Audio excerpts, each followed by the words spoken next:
Date है आज 15 मार्च 2021। आज हम कल के और आज के यानी कि 14 मार्च और 15 मार्च के करंट अफेयर देखेंगे इस क्लास में। उसके बाद हम क्वेश्चन करेंगे, क्वेश्चन लास्ट में करेंगे जो कुछ करंट अफेयर और स्टैटिक पोर्शन पर बेस्ड होंगे। तो आज के टॉपिक देख लेते हैं। आई कार रिसीव्स किंग भूमि बोल वर्ल्ड सॉइल डे 2020 अवार्ड, इसके बारे में पढ़ेंगे। श्रमिक कल्याण पोर्टल अभी बना है रिसेंटली, इसके बारे में देखेंगे क्या है ये। Plea to constitute district medical board, ये रिसेंटली न्यूज़ में है और सुप्रीम कोर्ट में पिटीशन डाली गई है इसके रिगार्डिंग, इसे पढ़ेंगे ये क्या है। Rajasthan information commission penalises 5 officer for negligence. Negligence का मतलब होता है जी लापरवाही। कुछ ऑफिशियल्स हैं जिनको पिनलाइज किया है, मतलब उन्हें पनिशमेंट दी है राजस्थान इन्फॉर्मेशन कमीशन ने। तो ये क्या न्यूज़ है इसे देखेंगे। प्लेसेस ऑफ वर्शिप एक्ट, ये न्यूज़ में है, इसे पढ़ेंगे। Bring down benzene emission at fuel outlet says panel. Fuel outlets का मतलब है जी जैसे पेट्रोल पंप पे वहाँ पे जो बेंजीन का इमिशन होता है, बेंजीन एक गैस है, तो इसको कम करना, ब्रिंग डाउन का मतलब कम करना।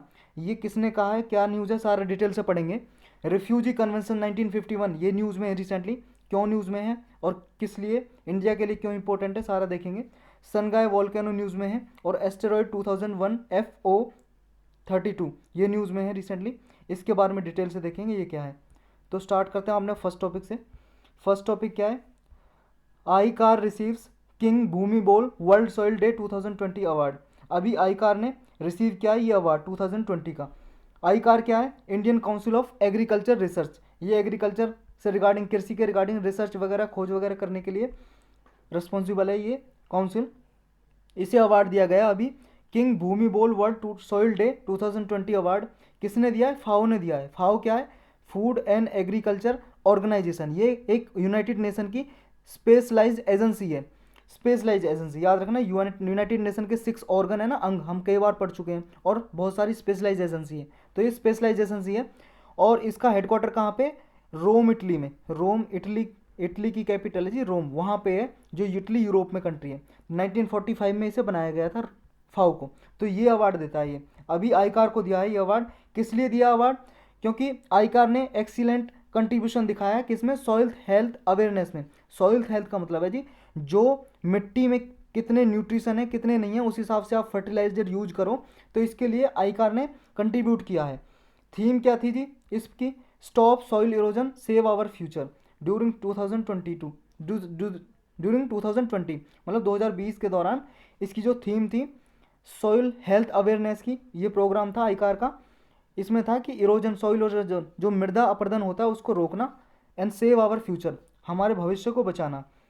अब जो ये किंग भूमि बोल वर्ल्ड सॉइल डे अवार्ड है, इसे कब लॉन्च किया गया था, 2018 में लॉन्च किया गया था इसको। ये किसी इंडिविजुअल को भी दिया जा सकता है, किसी इंस्टीट्यूट को भी दिया जा सकता है, मतलब किसी संस्था को, जैसे आई कार को मिला अभी, एक इंस्टीट्यूट टाइप है, और इंडिविजुअल को भी दिया जा सकता है। किस लिए, that raise public awareness of soil, जो मिट्टी के, जो मृदा है जी उसके रिगार्डिंग अवेयरनेस, जागरूकता फैलाता हो लोगों में, कि आपको मान लो जैसे एग्रीकल्चर करनी है, कृषि करनी है, तो कितना फर्टिलाइजर यूज करें ताकि मिट्टी की जो उर्वरकता है, जो मिट्टी में, जो सॉइल में न्यूट्रिशन होते हैं ना, ज़्यादा अगर फर्टिलाइजर यूज होते हैं तो वो ख़त्म हो जाती है, उसकी मिट्टी की जो प्रोडक्टिविटी है, उत्पादकता है, तो वहाँ पे फिर क्या है, कृषि अच्छे से नहीं होती है। तो इसकी अवेयरनेस फैलाना लोगों के बीच में। इसे स्पॉन्सर्ड कौन करता है इस अवार्ड को, ये से करता है जी किंगडम ऑफ थाईलैंड। थाईलैंड एक कंट्री है और उसी के किंग है जी, उन्हीं के नाम पे इसका नाम रखा गया अवार्ड का। किंग का नाम था भूमिबोल अदुल्या देज, ये थे थाईलैंड के किंग, इन्हीं के नाम पे इनका अवार्ड का नाम रखा गया था। चलते हैं नेक्स्ट पे, इतना ही था इसके बारे में। नेक्स्ट है श्रमिक कल्याण पोर्टल। पोर्टल का मतलब है जी एक वेबसाइट बनाई है इंटरनेट पे, जैसे इंटरनेट पे आप कोई भी देखते हो, जैसे google.com खोलते हो, ऐसी पोर्टल है कल्याण, श्रमिक कल्याण पोर्टल। ये इंडियन रेलवेज ने बनाई है ताकि जो इंडियन रेलवेज के जो वर्कर है ना, कॉन्ट्रैक्ट वर्कर जो काम करते हैं कॉन्ट्रैक्ट पे, टेम्परेरी वर्कर होते हैं कर्मचारी, उनको 100% तक उनकी मिनिमम वेज मिले। मिनिमम वेज का मतलब है जी मजदूरी, कम से कम मजदूरी मिले जो गवर्नमेंट ने निर्धारित कर रखी है, फिक्स कर रखी है। ये क्या है, इसके थ्रू क्या है, ई एप्लीकेशन श्रमिक कल्याण पोर्टल है जी, इसके जरिए क्या है वो अपनी वेजेज वगैरह की जो पेमेंट होती है उससे कंप्लाई हो सके, इस वजह से ये बनाया गया है पोर्टल। ये इंडियन रेलवे श्रमिक कल्याण के बारे में देखते हैं जी। ये लॉन्च किया था अक्टूबर 2018 में किया था इसे लॉन्च, इंडियन रेलवे श्रमिक कल्याण को। ये किस लिए लॉन्च किया था, इसमें प्रोविज़न था कि जो मिनिमम वेज एक्ट है, एक मिनिमम वेज एक्ट है जी इंडिया का, इसमें क्या है कि हर एक वर्कर को जो भी गवर्नमेंट निर्धारित करती है वेज मजदूरी, अगर कोई काम करता है तो उसे वेज दी जाए मिनिमम, तो इसमें एक प्रोविज़न थी।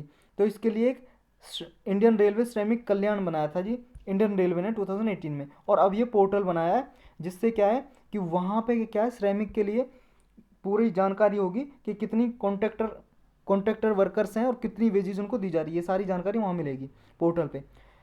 इसमें क्या है, जो contractors are required to regularly upload wage payment data into e application. जो भी मान लो कॉन्ट्रैक्टर होंगे ना, जो भी मान लो वर्कर्स को काम पे रखते हैं, वो सारा डेटा अपना इस जो ई एप्लीकेशन के जरिए वेज पेमेंट का सारा डेटा अपलोड करेंगे इस पोर्टल पे। It ensure that contractual workers of Indian railways get their rightful dues.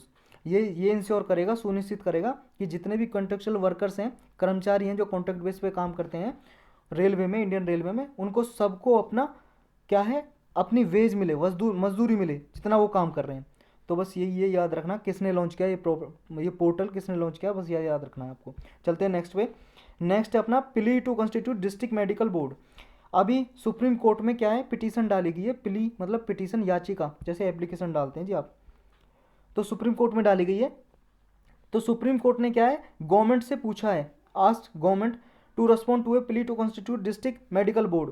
मतलब हर एक डिस्ट्रिक्ट में क्या है मेडिकल बोर्ड बनाया जाए, मेडिकल बोर्ड बनाया जाए जिसमें एक्सपर्ट हों। कौन से एक्सपर्ट हो जी मेडिकल बोर्ड में, गायनेकोलॉजिस्ट हों और पीडियाट्रिशियन हो, पीडियाट्रिशियन।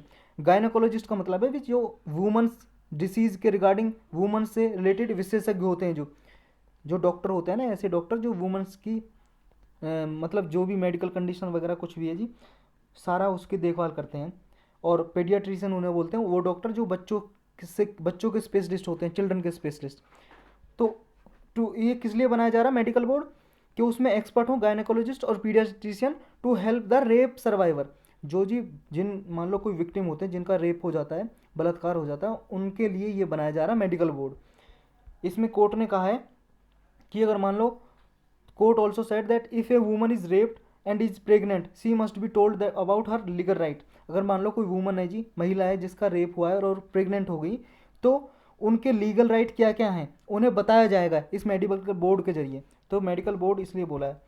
अब इशू क्या है जी, व्हाट इज़ द इशू।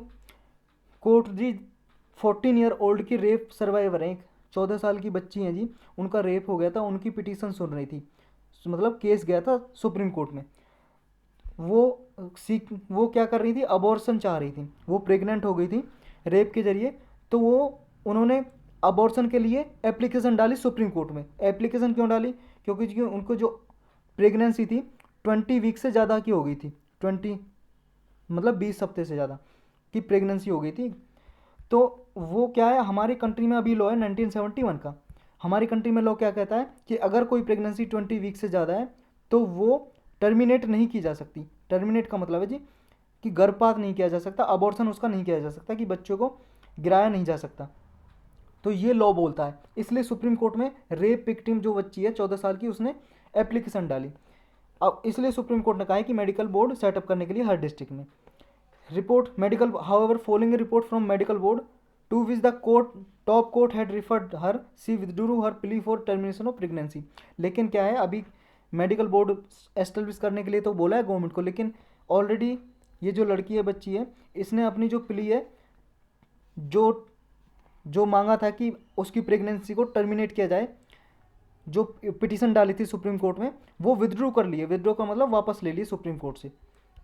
लेकिन नीड क्या जी है सेटअप करने के लिए मेडिकल बोर्ड, देखो जी नीड इसलिए है एवरी डिस्ट्रिक्ट में जो रेप सर्वाइवर होते हैं उनके बेनिफिट के लिए, ताकि अर्ली मेडिकल इंटरवेंशन की जा सके, और जो इसकी वजह से रेप की वजह से विक्टिम्स को ट्रॉमा झेलने को मिलता है उससे बचा जा सके। ट्रॉमा का मतलब है जी परेशानी, माइंड में चिंता होती है जो। और क्या है जी इसमें, there has been a strong push against the law. जो ये लॉ बना हुआ है ना 1971 का, प्रेगनेंसी टर्मिनेशन एक्ट बना हुआ 1971 का, तो ये क्या कहता है इसके अगेंस्ट, एक तो ये रेस्ट्रिक्शन इम्पोज करता है ये एक्ट वुमेंस के जो रिप्रोडक्टिव चॉइस है, वुमेंस की रिप्रोडक्टिव चॉइस का मतलब है जी वुमन का अधिकार है कि वो उसे कब बच्चा पैदा करना है कब नहीं करना है, उसको जो उसका फंडामेंटल एक तरह से राइट है आर्टिकल 21 के अगेंस्ट। तो ये आर्टिकल 21 के अगेंस्ट है ये लॉ। एक तो ये बोलना है इस पिटीशन के थ्रू। और उसकी हर personal liberty and bodily autonomy, जो उसकी वुमेंस की पर्सनल लिबर्टी होती है, अपनी आज़ादी होती है, और उसकी बॉडीली ऑटोनॉमी होती है, जी उसकी बॉडी पे वुमेंस का अपना अधिकार है, तो उसको वंचित करता है एक तरह से ये जो एक्ट है। Several affected women even rape survivor haves approach the apex court against the 1971 law. जो 1971 का लॉ है, कानून है, इसके अगेंस्ट बहुत सारी वुमेन्स ने प्ली डाली हुई है रेप सर्वाइवर ने अपेक्स कोर्ट में। अब तक क्या है, जो apex court has dealt the pleas for medical termination of pregnancy on a case to case basis. अब तक जो अपेक्स कोर्ट है जी, सुप्रीम कोर्ट की बात हो रही है, जितने भी मेडिकल टर्मिनेशन के जो प्रेगनेंसी के केस हैं, जिन्होंने टर्मिनेशन कराना उसके केस आते हैं, केस टू केस बेसिस तक हैंडल करता आया है। मतलब एक रेप विक्टिम है, उसकी 20 वीक से ज़्यादा हो गया, मतलब 20 वीक से ज़्यादा प्रेगनेंसी हो गई जी, तो वो केस गया सुप्रीम कोर्ट में। ऐसे बहुत सारे केस को डील करती है सुप्रीम कोर्ट। अब लॉ क्या बोलता है, जो 1971 का लॉ है वो ऑलरेडी हम जान चुके हैं, उसके और फीचर देखते हैं। जो 1971 का लॉ है जी, medical termination of pregnancy act 1971 का, इसका सेक्शन 3 बोलता है कि ये अगर 20 वीक से ज़्यादा प्रेगनेंसी है, अगर महिला मान लो गर्भ से है, 20 हफ्ते से ज़्यादा हो गए, तो वो टर्मिनेट नहीं करा सकती, मतलब अबॉर्शन नहीं करा सकती, गर्भपात नहीं करा सकती महिला।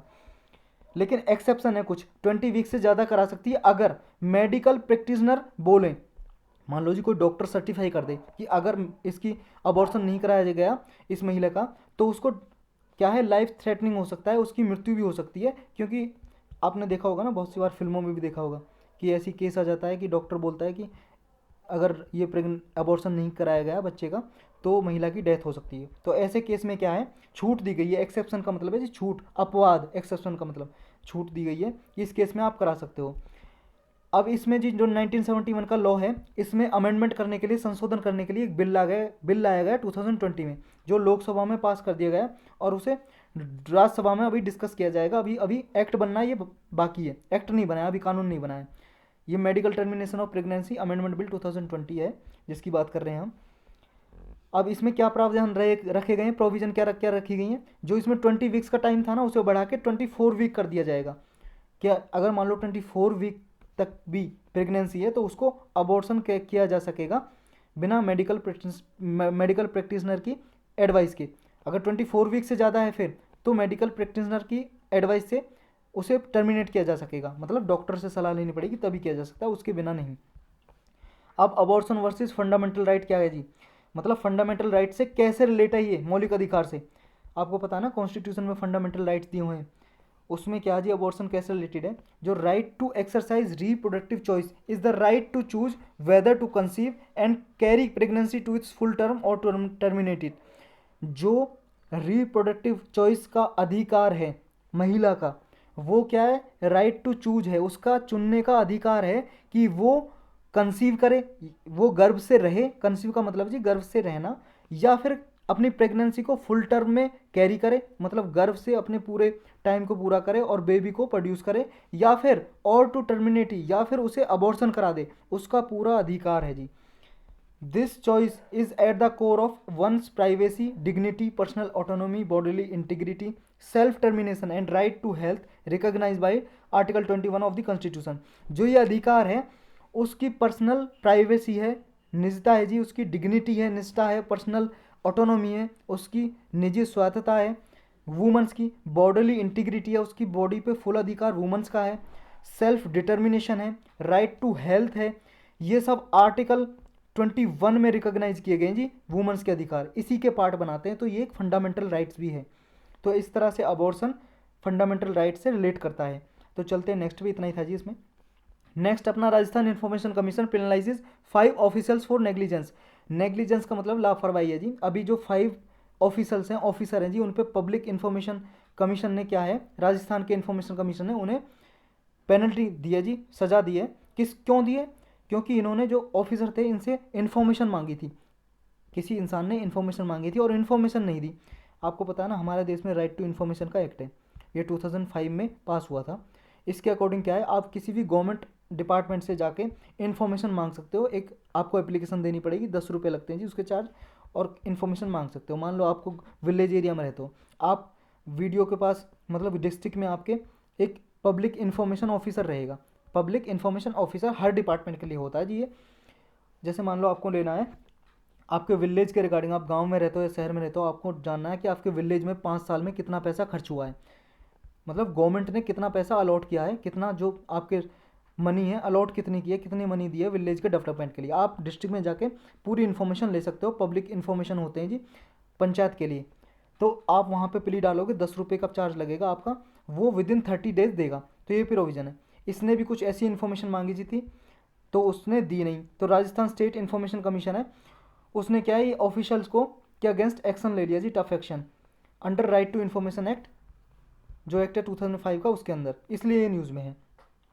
जो कमीशन ने फाइन इम्पोज कर दिया उन 5 ऑफिशियल, डिफरेंट डिपार्टमेंट के ऑफिसर थे जी ये 5 जो ऑफिसर हैं डिफरेंट डिपार्टमेंट के थे विभाग के, उन पे अभी फाइन इम्पोज कर दिया है जी।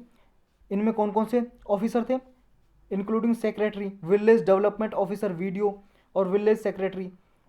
तो इन पे क्या है अभी फाइन इम्पोज कर दिया है, इन्होंने इन्फॉर्मेशन नहीं दी थी। इशू हम जान चुके हैं जी। ऑफिशियल पे फाइन इसलिए लगाया गया है क्योंकि इन्होंने इन्फॉर्मेशन दी नहीं दी, एप्लीकेशन डाली गई थी इनके पास। साथ ही फिर कमीशन ने इनको डायरेक्ट किया कि भाई साहब आप फिर इन्फॉर्मेशन दो, फिर भी इन्होंने कोई रिस्पॉन्ड नहीं किया। तो फिर इन्फॉर्मेशन कमीशन है जी जो राजस्थान के, उन्होंने ये स्टेप लिया कि हाँ भाई साहब अब देखेंगे हम, आप क्यों इन्फॉर्मेशन क्यों नहीं दे रहे हो। अब RTI एक्ट है जी 2005 का, इसके बारे में थोड़ा पढ़ लेते हैं। ये एक्ट क्या है जी, इसमें सिटीजन को राइट टू इन्फॉर्मेशन दिया गया है, सूचना का अधिकार दिया गया है। ये इससे पहले जो RTI एक्ट 2005 है, इससे पहले एक और एक्ट था फ्रीडम ऑफ इंफॉर्मेशन एक्ट 2002, 2002 का एक्ट था। लेकिन 2005 का 2005 का 2005 का जब एक्ट बना है 2005 का, तो इसने रिप्लेस कर दिया इस पहले वाले एक्ट को। अब यही एक्ट है 2005 का। इस एक्ट में क्या है, जो राइट टू इन्फॉर्मेशन एक्ट है, जिसने राइट टू इन्फॉर्मेशन दिया जी, सूचना का अधिकार, ये एक फंडामेंटल राइट की है जी, फ्रीडम ऑफ स्पीच के अंतर्गत। हमारे आर्टिकल 19 में जी कॉन्स्टिट्यूशन के 19 का पार्ट बनाता है, एक इम्प्लिसिट राइट है जी ये right to information act. Right to freedom of speech के एंड एक्सप्रेशन के अंडर ये राइट आर्टिकल 19 के अंडर दिया हो गया है, आपने पढ़ा होगा right to freedom of speech and expression. उसके अंतर्गत एक इम्प्लिसिट राइट है जी, इम्प्लिसिट का मतलब है छुपा हुआ होना, हिडन में, हिडन में मतलब उससे ऐसा अर्थ निकलता है कि राइट टू इन्फॉर्मेशन इसी का पार्ट है। ये सुप्रीम कोर्ट भी अपने जजमेंट में कई बार बोल चुकी है। तो ये एक इम्प्लाइड फंडामेंटल राइट है। तो अगर स्टेटमेंट में आ जाए ना right to information fundamental right है क्या, उसका जवाब है यस है। और ये लीगल राइट भी है जी। लीगल राइट का क्या मतलब है, लीगल राइट या स्टैट्यूटरी राइट बोलते हैं ऐसे राइट को, ऐसे अधिकार को जो किसी एक्ट बना के दिया गया हो, कानून बना के। तो ये एक्ट से ही तो बना है, राइट टू इन्फॉर्मेशन एक्ट से बना है, राइट टू इन्फॉर्मेशन है अधिकार है। तो ये लीगल राइट भी है और स्टैट्यूटरी राइट भी है, संवैधानिक अधिकार भी है और कॉन्स्टिट्यूशनल राइट भी है, क्योंकि कॉन्स्टिट्यूशन में भी है जी, संवैधानिक अधिकार भी है और फंडामेंटल राइट भी है। फंडामेंटल राइट इसलिए है क्योंकि आर्टिकल 19 के इम्प्लाइड राइट है। तो ये सारा ही राइट है, ये याद रखना आपको, ये पूछ भी चुका है 1-2 बार यूपीएससी, और स्टेट यूपीएस स्टेट पीसीएस के एग्जाम होते हैं जो, उनमें तो कई बार आ चुका है ये। सेक्शन जो 4 है, इसके की प्रोविजन पढ़ते हैं जिसकी धाराएं हैं जो, इसका सेक्शन 4 है RTI एक्ट का। वो क्या कहता है कि आप ईच पब्लिक अथॉरिटी है जो, वो इन्फॉर्मेशन डिस्क्लोज करेगी जी अपने आप ही स्यू मोटो। इस एक्ट में लिखा हुआ है सेक्शन 4 में कि ऐसी इन्फॉर्मेशन जो होती हैं जो पब्लिक इंटरेस्ट के लिए जो ज़रूरी होती हैं, खुद ही श्योमोटो का मतलब है इट्स ओन, अपने आप ही इन्फॉर्मेशन को डिस्क्लोज करेगा। डिस्क्लोज का मतलब कि बताएगा लोगों को। लेकिन इसके सेक्शन 8 क्लाउज 1 में ऐसा लिखा हुआ है कि एग्जाम्पशन दी हुई हैं कुछ। एग्जाम्स का मतलब है जी, एग्जाम्पशन का मतलब है अपवाद या छूट। कैसी छूट दी गई है कि इसके अंतर्गत जो भी अगर इन्फॉर्मेशन ऐसी मांगी गई है जो इस सेक्शन के अंतर्गत है 8 के अंतर्गत, तो ये ऐसी इन्फॉर्मेशन को फर्निश नहीं करेगा, मतलब देगा नहीं। कोई भी पब्लिक इन्फॉर्मेशन कम ऑफिसर होते हैं जो, वो नहीं देंगे इस एक्ट के अंतर्गत। तो ये छूट दी गई है। लेकिन सेक्शन 8 क्लाउज 2 में ये भी कहा गया है कि अगर मान लो कोई भी इन्फॉर्मेशन एग्जेम्प्टेड है, मतलब इन्फॉर्मेशन को पब्लिक को नहीं बताया जा सकता, ऑफिशियल सीक्रेट एक्ट 1923 के अंतर्गत कोई इन्फॉर्मेशन ऐसी है कि मान लो इसके रिगार्डिंग आप कोई सूचना ले रहे हो पब्लिक इन्फॉर्मेशन ऑफिसर से, और इस एक्ट में वो नहीं बताई जा सकती, तो इस RTI एक्ट है जो, उसमें ये प्रोविज़न है अगर वो पब्लिक इंटरेस्ट से रिलेटेड है तो आपको डिस्क्लोज करनी पड़ेगी, बतानी पड़ेगी। इस सेक्शन 8 क्लाउज 2 में ये दिया हुआ है, चाहे भले ही वो ऑफिशियल सीक्रेट एक्ट है जी, इसमें प्रोविज़न ये है कि उसे नहीं बताया जाएगा पब्लिक को, लेकिन अगर वो पब्लिक इंटरेस्ट से है तो वो बतानी पड़ेगी। अब इन्फॉर्मेशन कमिश्नर और जो पब्लिक इन्फॉर्मेशन कमिश्नर होते हैं जिनके बारे में देखते हैं, ये एक्ट क्या करता है, अपॉइंटमेंट होता है जिस एक्ट के थ्रू इन्फॉर्मेशन कमिश्नर का सेंट्रल और स्टेट लेवल पे, दोनों लेवल पे होते हैं जी। एक सीआईसी सेंट्रल लेवल पे होता है, सेंट्रल इन्फॉर्मेशन कमीशन, और state information commission state level पे होता है, ये सेंट्रल लेवल पे होता है। इस एक्ट के थ्रू बनाए गए जी, ये एक स्टेचुटरी हो गए, इस एक्ट के थ्रू बनाए गए स्टेचुटरी बॉडी होगी सीआईसी और एसआईसी। तो पब्लिक अथॉरिटी होती हैं जी कोई भी, जैसे डिपार्टमेंट में उसको क्या है पब्लिक इन्फॉर्मेशन ऑफिसर डेजिग्नेट कर देते हैं। तो ये सारी इन्फॉर्मेशन डिपार्टमेंट से रिगार्डिंग आपको देंगे। इसमें टाइम पीरियड कितना होता है, मान लो आपने इन्फॉर्मेशन मांगी किसी के रिगार्डिंग, तो 30 डेज, विद इन 30 डेज के अंदर अंदर, उसे 30 दिन के अंदर अंदर जो पब्लिक अथॉरिटी होती है जी इन्फॉर्मेशन ऑफिसर, 30 दिन के अंदर अंदर आपको सूचना देनी पड़ेगी, इन्फॉर्मेशन देनी पड़ेगी। लेकिन अगर मान लो किसी को लाइफ से रिलेटेड कंसर्न है या फिर लिबर्टी से रिलेटेड, मतलब किसी पर्सन की आज़ादी या लाइफ जीवन से रिलेटेड कोई भी परेशानी है, तो इन्फॉर्मेशन विद इन 48 आवर देनी पड़ेगी पब्लिक इन्फॉर्मेशन ऑफिसर को। वो जब एप्लीकेशन देगा उसमें लिखेगा कि भाई साहब ये कंसर्न था मेरी लाइफ से रिलेटेड है और लिबर्टी से, मुझे चाहिए ही चाहिए, 48 आवर्स में फिर देना पड़ेगा जी उसे, 48 घंटों के अंदर, मतलब 2 दिन के अंदर देनी पड़ेगी। लेकिन इसमें यह भी प्रोविज़न है कि अगर मान लो अगर आपने रॉन्ग ऑफिसर को, रॉन्ग पब्लिक अथॉरिटी को प्ली डाल दीजिए, पिटीशन आपने अप्लाई कर दिया रॉन्ग पब्लिक अथॉरिटी को, मान लो आपका, तो आपने जो इन्फॉर्मेशन थी लेनी थी तो फूड डिपार्टमेंट से, और आपने जाकर दे दी मान लो पेट्रोल डिपार्टमेंट को, समझे, गवर्नमेंट डिपार्टमेंट को, तो अब क्या है कि उसमें 5 डेज और एक्स्ट्रा लगेंगे जी। क्योंकि ये मान लो आपने अगर फूड डिपार्टमेंट से आपको इन्फॉर्मेशन चाहिए थी, दे दी पेट्रोल डिपार्टमेंट में, पेट्रोल डिपार्टमेंट उसको फूड डिपार्टमेंट को भेजेगा, तब आपको इन्फॉर्मेशन दी जाएगी। तो 5 डेज एक्स्ट्रा लगेंगी दोनों केस में, चाहे 48 आवर के हों या 30 डेज। मान लो आपके इन्फॉर्मेशन को 30 डेज में देना था तो 35 डेज लगेंगे, अगर 2 दिन में देना तो 7 दिन लगेंगे, समझ गए। या फिर आपने असिस्टेंस पब्लिक इन्फॉर्मेशन ऑफिसर को दे दियो, देखो जी एक तो पब्लिक इन्फॉर्मेशन ऑफिसर होता है, आप उसको दे देते हो तो 30 डेज के अंदर या 48 आवर्स के अंदर वो दे देगा। लेकिन अब उसके असिस्टेंस होता है जी उसके नीचे एक ऑफिसर, उसको दिए तो 5 डेज एक्स्ट्रा लगेंगे, ये चीज़ याद रखनी है। अब इसकी एप्लीकेबिलिटी क्या है जी, मतलब आरटीआई एक्ट कहाँ कहाँ पे एप्लीकेबल होता है, किस किस पे ये लागू होता है। एक तो प्राइवेट बॉडीज़ पे लागू नहीं होता, ये चीज़ याद रखनी है। प्राइवेट बॉडीज़ जैसे कॉलेज हो गई जी, इंस्टीट्यूशन हो गया, प्राइवेट कंपनी हो गई, आप उनसे इन्फॉर्मेशन मांगो, नहीं, वो पब्लिक अथॉरिटी नहीं है, मतलब कि गवर्नमेंट कंपनीज वगैरह नहीं है, तो ये उसके दायरे में नहीं आती आरटीआई के दायरे में। लेकिन सेंट्रल इन्फॉर्मेशन कमीशन है, उसने एक डिसीजन है जी उसका, Sarabjit Roy versus Delhi electricity regulatory commission, ये डिसीजन का नाम है जी, फैसले का, सीआईसी का फैसला था। इसमें इसने कहा था कि ऐसी प्राइवेट बॉडीज जो पहले पब्लिक यूटिलिटीज़ हैं, मतलब मान लो ऐसी प्राइवेटाइज कर दी, जैसे मान लो कोई कंपनी थी जी पब्लिक अंडरस्टेटिंग, पब्लिक सेक्टर अंडरटेकिंग थी, पीएसयू, मतलब गवर्नमेंट कंपनी थी, उसे प्राइवेटाइज किया गया, मतलब अब प्राइवेट जो शेयर है उसमें 50 से ज़्यादा है, 51 के अराउंड है या उससे ज़्यादा है, 51 से ज़्यादा है मतलब, तो क्या है वो आरटीआई के प्रीव्यू में आती है, आरटीआई के दायरे में आती है, उससे क्या है इन्फॉर्मेशन ली जा सकती है, समझ गए। अब पॉलिटिकल पार्टी जिसके अंतर्गत आती हैं, देखो सीआईसी ने तो बोल दिया था कि पब्लिक अथॉरिटीज़ हैं पॉलिटिकल पार्टी, जो राजनीतिक पार्टियां हैं जी, पॉलिटिकल पार्टी जैसे बीजेपी कांग्रेस वगैरह हो गई, ये पब्लिक अथॉरिटी हैं, सीआईसी ने बोला था, सेंट्रल इन्फॉर्मेशन कमीशन ने, तो ये आरटीआई एक्ट के अंतर्गत आएंगी। लेकिन 2013 में क्या है, अब देखो अगर सीआईसी बोलेगा public political parties public authority हैं और आरटीआई के दायरे में आती हैं, तो सारे कोई भी लोग क्या जी, सारे लोग क्या है आरटीआई दाखिल कर देंगे किसी भी पॉलिटिकल पार्टी के पास कि बताओ जी आपके पास कितना पैसा आया, कहाँ से आया, कहाँ से चंदा लिया आपने, और कितना पैसा कहाँ पे खर्च किया है, इलेक्शन में कितना पैसा खर्च किया है। तो पॉलिटिकल पार्टीज़ को तो दुख हो गया ना, दुख होगा ना कि उनकी प्राइवेसी छिन रही है। तो इस तरह से क्या है जी, गवर्नमेंट ने, क्योंकि गवर्नमेंट तो सारी पॉलिटिकल पार्टी बनाती हैं, तो सारी पॉलिटिकल पार्टी एक साथ हो गई, तो गवर्नमेंट ने 2013 में ये एक अमेंडमेंट कर दिया इस बिल में ही, ये मतलब जो एक्ट था RTI act, right to information act में अमेंडमेंट कर दिया जी। उसमें रखा गया कि पॉलिटिकल पार्टीज हैं वो लॉ के अंतर्गत नहीं आती, इसके अंतर्गत आरटीआई के अंतर्गत नहीं आती, तो political parties out of the RTI act है, मतलब आरटीआई एक्ट से बाहर, आरटीआई एक्ट से बाहर हैं, आप इन्फॉर्मेशन नहीं ले सकते आरटीआई एक्ट के थ्रू किसी भी पॉलिटिकल पार्टी से। करंटली यही स्टेटस है कि no particle are under the RTI act, कोई भी पार्टी आरटीआई एक्ट के अंतर्गत नहीं है, आप कोई भी सूचना नहीं ले सकते उनके रिगार्डिंग।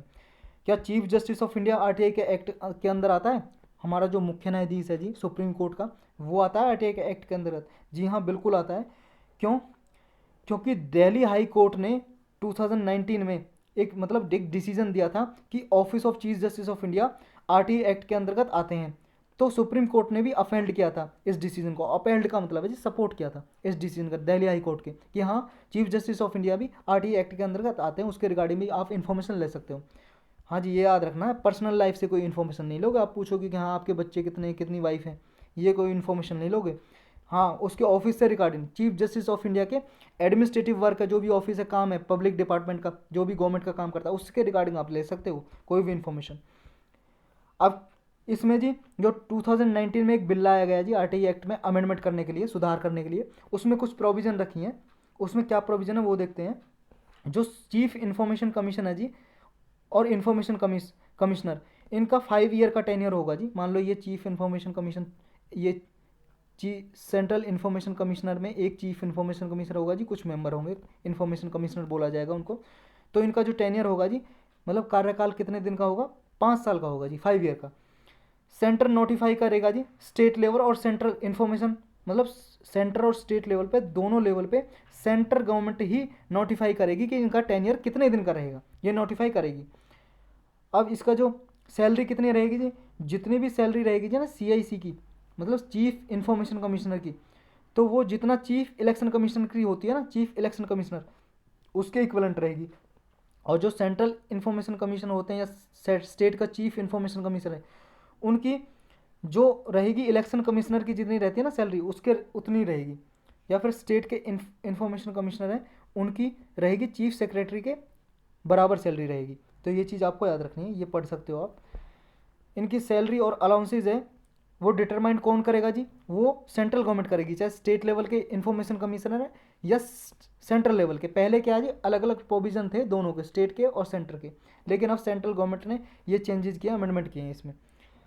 सैलरी में डिडक्शन क्या है जी, देखो जी सैलरी में क्या है कि अगर कोई ऑफिसर है, if such officers are receiving pension, मान लो जी, देखो जी जो ये ऊपर लिखे हुए हैं ना, ये ऊपर लिखे हुए हैं ब्लू में, ये 2005 में प्रोविज़न थी कि इन्फॉर्मेशन, पहले क्या था 5 ईयर का टेन्योर था, लेकिन अब सेंट्रल गवर्नमेंट ये अमेंडमेंट कर रही है 2019 में कि सेंट्रल गवर्नमेंट बताएगी टेन्योर कितना रहेगा, 5 ईयर कम फिक्स नहीं है, सेंट्रल गवर्नमेंट बताएगी, स्टेट और सेंट्रल गवर्नमेंट का।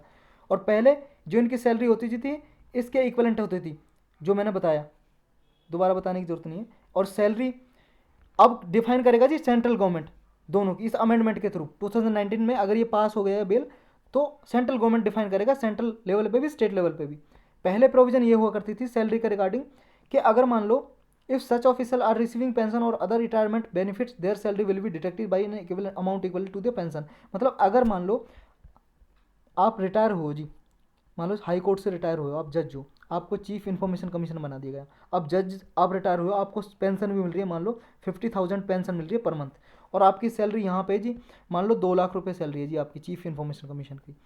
तो जो आपको पेंशन मिल रही है ना वो डिडक्ट कर दी जाएगी, 2 लाख में से आपको 1.5 लाख ही दिए जाएंगे सैलरी के रूप में, क्योंकि 50,000 तो आपको पेंशन मिल रही है ना, पहले ऐसा होता था। लेकिन ये प्रोविज़न रिमूव कर दिए कि आपको पेंशन भी मिलेगी और आपको वो भी मिलेगी सैलरी। अब ये प्रोविज़न कर दिया गया नए जो बिल में अमेंडमेंट किया गया है 2019 के में। तो इसमें ये था जी, चलते हैं नेक्स्ट पे। प्लेसेस ऑफ वर्शिप एक्ट अभी न्यूज़ में है, न्यूज़ में क्यों है, सुप्रीम कोर्ट में प्ली डाली गई इसके रिगार्डिंग। गवर्नमेंट से सुप्रीम कोर्ट ने एक पूछा है कि भाई साहब जो आपके जो प्लेसेस ऑफ वर्शिप एक्ट है इसको चैलेंज किया सुप्रीम कोर्ट में, तो इसके रिगार्डिंग जो आपने ये 90 क्या है इनेक्टेड किया था worship act, places of worship act, इसमें क्या रखा गया था कि जो भी मान लो 15 अगस्त 1947 को, मतलब जिस दिन हमारा देश आज़ाद हुआ था, जितने भी पूजा के प्लेसेस थे, प्लेसेस ऑफ वर्शिप का मतलब मंदिर, मस्जिद, गुरुद्वारे, दरगाह, या कोई भी आपका चर्च हो गया, या किसी का भी बौद्ध जैन धर्म का, पारसी धर्म का मंदिर, टेम्पल, कुछ भी हो गया जी, जो भी वर्शिप के प्लेस हैं वो जिस कंडीशन में 15 अगस्त को थे ना, उसी कंडीशन में आगे रहेंगे इस एक्ट के अकॉर्डिंग। मतलब मान लो ये एक्ट है जी, ये मंदिर है जी, समझे, ये 15 अगस्त को मंदिर था यहाँ पे प्लेस पे, एक प्लेस पे, लेकिन ये मान लो जी इससे पहले कुछ सालों पहले यहाँ पे मस्जिद हुआ करती थी, लेकिन हिंदुओं ने यहाँ पे मंदिर बना दिया। तो अब ये 15 अगस्त को अगर यहाँ पे मंदिर था ना, ये मंदिर ही रहेगा। अगर इस प्लेस पे मान लो 15 अगस्त को मस्जिद बनी हुई थी, तो मंदिर, जो मस्जिद है वो मस्जिद ही रहेगी, फिर मंदिर नहीं होगा। तो ये इस एक्ट में प्रोविजन था, इसको चैलेंज किया सुप्रीम कोर्ट में। इशू यही है जी, इशू पिटिशनर ने जिसने डाली है ना प्ली, उसने बोला ये जो एक्ट है ये आर्बिट्ररी है, इरेशनल है, रेट्रोस्पेक्टिव है, क्योंकि रेट्रोस्पेक्टिव का मतलब है जी पिछली डेट से इसको लागू करना। रेट्रोस्पेक्टिव इसलिए क्योंकि 1991 को ये पास किया गया, प्लेसेस ऑफ वर्शिप एक्ट 1991 में पास किया गया गवर्नमेंट ने, समझ रहे हो। और इसने प्रोविजन क्या रखे कि 15 अगस्त 1947 को, मतलब रेट्रोस्पेक्टिव हो गया ना, पिछली डेट से इसने प्रोविजन रखे, समझ रहे हो, पिछली डेट से प्रोविजन रखे कि 15 अगस्त से, और 1991 में एक्ट बनाया गया। हमारे कॉन्स्टिट्यूशन में क्या है जी, कौन सा आर्टिकल है बताओ। आर्टिकल में ये है जी, ऐसा होता है कि रेट्रोस्पेक्टिव किसी को सजा भी नहीं मिलती है अगर पिछली डेट पे, मान लो अभी एक्ट, ये कानून ये है कि आप चोरी करते हो, जैसे चोरी करते हो, आप स्टील करते हो, चोरी करते हो, और अभी कोई लॉ बना हुआ है हमारे देश में कि उस चोरी करने पर आपको 5 साल की सज़ा मिलेगी। तो अगर मान लो आपने 15 मार्च 2021 को चोरी की है और अभी लो 5 साल की सजा है चोरी की, तो 5 साल की ही मिलेगी। अगर गवर्नमेंट मान लो 15 तारीख को आपने चोरी की है, 16 तारीख को लॉ बना दे कि चोरी करने की सज़ा है 10 साल की है, अब जो कोई चोरी करे 10 साल की, तो आपको सज़ा ना 5 साल की मिलेगी, क्योंकि आपने 16 तारीख से पहले क्या है, आपने चोरी की है, समझ गए। कोई भी क्राइम क्या है उस लॉ के अकॉर्डिंग मिलेगी जो उस टाइम पे लॉ था, इसका मतलब ये है। और रेट्रोस्पेक्टिव का मतलब ये है कि पिछली डेट से ही वो लॉ लागू हो जाएगा। तो इसलिए इस जो पिटीशन डाली सुप्रीम कोर्ट में बोला है कि रेट्रोस्पेक्टिव है, पिछली डेट से ये लागू होता है, लेकिन बना था 1991 में। तो ये आर्बिट्रेरी, आर्बिट्रेरी का मतलब है मनमर्जी का लॉ है, इरेशनल है। इसकी जो कट ऑफ डेट है 15 अगस्त 1947 से है। ये कोई भी हिंदू हो या जैन हो, बुद्धिस्ट हो, सिख हो, कोई भी, उसको क्या है, बार करता है, रोकता है फ्रॉम अप्रोचिंग कोर्ट, कोर्ट जाने से रोकता है कि अपने प्लेसेस ऑफ वर्शिप हैं, जो भी आपके मंदिर मस्जिद कुछ भी हैं, उनको आप कोई भी क्लेम नहीं करोगे, रिक्लेम नहीं करोगे। अगर जो 15 अगस्त को अगर वो मंदिर था मंदिर ही रहेगा, गुरुद्वारा था गुरुद्वारा ही रहेगा। ये नहीं बोलोगे यहाँ पे गुरुद्वारा बनने से पहले यहाँ पे मंदिर हुआ करता था, अब ये दोबारा मंदिर बनना चाहिए, ना ना, अब गुरुद्वारा ही रहेगा अगर 15 अगस्त को गुरुद्वारा था। तो ये इसमें प्रोविजन है जी। पिटिशनर और क्या बोला है, ये जो प्रिंसिपल ऑफ सेक्युलरिज्म है हमारे कॉन्स्टिट्यूशन में, धर्मनिरपेक्षता का जो गुटनिरपेक्षता का जो प्रिंसिपल है, सिद्धांत है, उसके भी अगेंस्ट है ये लॉ कानून, ऐसा बोला है जिसने याचिका डाली है जी। अब इसका ऑब्जेक्टिव यही था, ऑब्जेक्टिव का मतलब है लक्ष्य क्या था जी इस एक्ट का, इसका यही था जी, जो 15 अगस्त 15 अगस्त 1947 को जो भी स्टेटस था ना प्लेसेस ऑफ वर्शिप का, मंदिर था या मस्जिद था, गुरुद्वारा था, चर्च था, वो वैसा ही रहेगा, बदलेगा नहीं अब। तो इसमें ये प्रोविजन थी जी, इसका इसलिए लाया गया था ताकि जो क्या है ये प्लेसेस हैं जिस जिस 15 अगस्त को जैसे थे ऐसे ही मेंटेन रहे, उन्हें मेंटेन रखा जाए ऐसे ही। मस्जिद थे तो मस्जिद ही रहेगी, मंदिर थे तो मंदिर ही रहेगी। ये 1991 को बनाया था। इसमें रोका गया था, प्रीएम्प्ट का मतलब है जी रोकना, स्टॉप करना, रोका गया था लोगों को कि कोई भी अपने प्लेसेस ऑफ वर्शिप को क्लेम नहीं करेगा, रिक्लेम नहीं करेगा। कि मान लो आपका पहले कुछ और बनाया होता है यहाँ पे, तो आप मान लो मंदिर है अभी और पहले यहाँ पे मस्जिद बनी हुई थी, तो आप क्लेम करोगे पहले मस्जिद थी से मस्जिद बनाओ ना, जो स्टेटस रहेगा वही रहेगा अब। तो इससे क्या है, कम्युनल हार्मनी लाने के लिए, प्रिजर्व करने के लिए लाया गया था कि क्या है, लोगों में सांप्रदायिकता संबंध बनाए जाए, लोगों में एक दूसरे में भेदभाव ना हो, कोई कट्टरता ना बढ़े, इसलिए लाया गया था। इसके की फीचर क्या थे, ये डिक्लेयर किया गया था बार बार जो हम पढ़ चुके हैं कि जो 15 अगस्त 1947 को जो स्टेटस था वही चलता रहेगा रिलीजियस प्लेस का, और वो चेंज नहीं होगा जी किसी भी हालत में। दूसरा इसमें ये डिक्लेयर किया गया था जी कि मान लो कोई कोई प्रोसीडिंग चल रही है कन्वर्टिंग करने के लिए, मान लो 15 अगस्त 1947 को कोर्ट में कोई, इससे पहले कोई भी केस चल रहा है वर्शिप का, तो वो सारे केस रद्द हो जाएंगे, अबेट हो जाएंगे, अबेट का मतलब खत्म हो जाएंगे जी, दूर हो जाएंगे सारे, जैसे ये एक्ट इन्फोर्स में आ जाएगा। 1991 को ये एक्ट इन्फोर्स में जैसे ही आया, जो भी मान लो 15 अगस्त 1947 को जो स्टेटस था मंदिर मस्जिद का, वो अगर उस पर कोई केस चल रहा है वो सारे खत्म हो जाएंगे। तो उसके रिगार्डिंग कोई भी no further legal proceedings can be instituted, कोई भी केस दर्ज नहीं किया जा सकता। लेकिन इसमें कुछ एक्सेप्शन दिए गए थे जी, एक्सेप्शन का मतलब है अपवाद, किसी को छूट दी गई थी, किसको, कोई भी मान लो एंशियंट हिस्टोरिकल मोनूमेंट्स या आर्कोलॉजिकल साइट्स है, कोई भी मान लो कोई भी प्राचीन ऐतिहासिक कोई भी विरासत की कोई बिल्डिंग है, उस पर क्या जी केस वगैरह हो सकता है। ये archaeological sites and remains act 1958 के अंतर्गत कोई भी ऐसा मोनूमेंट्स आता है, मोनूमेंट्स का मतलब है जी विरासत वाली बिल्डिंग, जैसे पुरानी, जैसे ताजमहल हो गई जी, जो मोनूमेंट्स है, इसके रिगार्डिंग कुछ केस हो सकता है, क्योंकि ये रिलीजियस प्लेस नहीं है। और एक क्या जी, इसमें ये भी कहा था कि a suit that has been finally settled और डिस्पोज्ड ऑफ, मान लो कोई भी केस वो सॉल्व हो चुका है, रिजॉल्व हो चुका है जब ये एक्ट बना था 1991 को, तो वो क्या है, उस पर भी कोई दोबारा केस नहीं होगा, वो ऑलरेडी सेटल हो गया। मान लो कोई मंदिर था मस्जिद बन गई, या मस्जिद था मंदिर बन गया, तो जैसा वो अब स्टेटस में ऐसा ही रहेगा। ये भी एक्सेप्शन दिया गया था, चाहे वो 15 अगस्त के बाद सॉल्व हुआ वो केस, समझ गए। ऐसा नहीं है, देखो मतलब समझो इसका 15 अगस्त को कोई मंदिर था, समझे, बाद में मान लो वो 1991 से पहले मस्जिद बन गया और वो केस सेटल्ड हो गया, वहाँ पे शांति है बिल्कुल, लोगों ने मान लिया हाँ चले मस्जिद ही थी, मस्जिद बन गई, लेकिन अब वो केस दोबारा नहीं डाला जाएगा कोई, अब मस्जिद है तो मस्जिद ही रहेगी, क्योंकि उसका केस रिजॉल्व हो चुका है। अब इसमें एक एक्सेप्शन और दिया गया था जी, अपवाद छूट, किसको, जो राम जन्मभूमि और बाबरी मस्जिद का केस था अयोध्या से रिलेटेड, उसको एग्जाम्पशन दी गई थी, ये इसके अंतर्गत नहीं आता था, उसका केस चलता रहेगा, समझे। तो ये अब रिजॉल्व भी हो चुका, आपको भी पता है। इसमें इतना ही था, चलते हैं नेक्स्ट पे जी। नेक्स्ट है अपना bring down benzene emission at a fuel outlet. Fuel outlet का मतलब है जी पेट्रोल पंप वगैरह, जहाँ पे आप पेट्रोल डीजल भरवाने जाते हो, गैस वगैरह भरवाने जाते हो, आजकल तो सीएनजी भी भर जाती है उन पे। तो ब्रिंग डाउन का मतलब है कम करना, बेंजीन इमिशन का मतलब है जब आप पेट्रोल डीजल भरवाते हो ना, पेट्रोल डीजल, ये बाइक है जी, ये कार है, कार मान लो, मुझ पर बनानी नहीं आती कार, चलो बना देते हैं फिर, ये कार है, ये मान लो जी कार है, समझे। तो इस कार में आप पेट्रोल भरवाने जा रहे हो, तो इसमें मान लो जब पेट्रोल भरवाते हैं, आपने देखा होगा ना, कुछ गैस सी निकलती रहती है, वेपर निकलते रहते हैं, कुछ भाप सी निकलती रहती है, तो ये वेपर निकलता है ना, बेंजीन गैस निकलती है इसके साथ, बेंजीन, ये हार्मफुल होती है जी, हेल्थ के लिए हानिकारक होती है। तो इसके लिए, इसको कम करने के लिए ये कहा गया कि फ्यूल आउटलेट पे बेंजीन इमिशन को कम किया जाए, ऐसा पैनल ने बोला। किसने बोला, पैनल किसका जी, पैनल, पैनल है एनजीटी का, एनजीटी की एक जॉइंट कमेटी है, एनजीटी क्या है, नेशनल ग्रीन ट्राइब्यूनल है। ये 2010 में एक एक्ट बनाया गया था, नेशनल ग्रीन ट्राइब्यूनल एक्ट 2010 में, उसके अंतर्गत ये एनजीटी बनाई गई थी, जिससे क्या है, ये जो इन्वायरमेंट के जितने भी केस हैं उसे देखेगी, और इन्वायरमेंट को कैसे कंजर्व किया जाए, इनसे रिलेटेड जो भी केस है ये देखती है एनजीटी, एक ट्राइब्यूनल है ये, एक स्टैट्यूटरी बॉडी होगी जी, एक्ट के थ्रू बनाई गई थी। तो इसका एक जॉइंट कमेटी बैठी थी एनजीटी की, उसने एयर पोल्यूशन, जो केरल में एयर पोल्यूशन हो रहा है उसकी स्टडी करने के लिए रिकमेंडेशन दी है केरल में, कि कहा है कि आप जो बेंजीन गैस का इमिशन होता है इसके लिए क्या है, इंस्टॉल करो vapour recovery system at the fuelling station. जो फ्यूलिंग स्टेशन होते हैं जी, जो भी पेट्रोल पंप वगैरह होते हैं, वहाँ पे वेपर रिकवरी सिस्टम लगाओ। वेपर रिकवरी का मतलब है, जैसे मान लो पेट्रोल भरवाते हो गाड़ी वगैरह में, उसकी क्या है, क्लोजिंग अच्छे से हो। मान लो जी आप पेट्रोल भरवा रहे हो इस पाइप से, यहाँ पे अच्छे से क्लोजिंग हो, मान लो क्लोज हो जाए अच्छे से, जिस क्या है आपके व्हीकल में ही टंकी में जाए सारा पेट्रोल या डीजल जो भी भरवा रहे हो, उससे कुछ वेपर ना निकले, ऐसा सिस्टम लगाया जाए। या फिर पेट्रोल पंप पे कुछ वेपर रिकवरी सिस्टम लगाया जाए, मान लो वो एब्जॉर्व कर लें उसको, जो भी यहाँ पे गैस निकले एब्जॉर्व कर ले, एटमॉस्फेयर में ना जाए, वातावरण को पॉल्यूटेड ना करें, प्रदूषित ना करें। या फिर retrofitting of diesel vehicles with particulate filters, जो डीजल व्हीकल्स होते हैं ना जी, जो डीजल से चलते हैं जो व्हीकल वाहन, उन पे क्या है, पार्टिकुलेट फिल्टर लगाया जाए, उनके साइलेंसर होता है ना उस पर फिल्टर लगाया जाए ताकि पॉल्यूशन कम हो सके।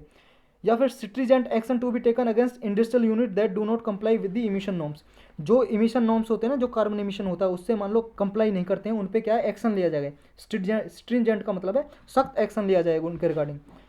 Promote battery operated vehicles and ban old diesel vehicles in A phased manner, जो भी मान लो जी बैटरी से चलने वाले व्हीकल हैं उनको क्या है, प्रमोट किया जाए। जो भी मान लो बैटरी से चलते हैं उनसे इमिशन थोड़ी ना होता है, जैसे इलेक्ट्रिक व्हीकल होते हैं उनको प्रमोट किया जाए, बढ़ावा दिया जाए, और जो डीजल व्हीकल चलते हैं ओल्ड व्हीकल, उनको बैन किया जाए, प्रतिबंध लगाया जाए फेज्ड मैनर में।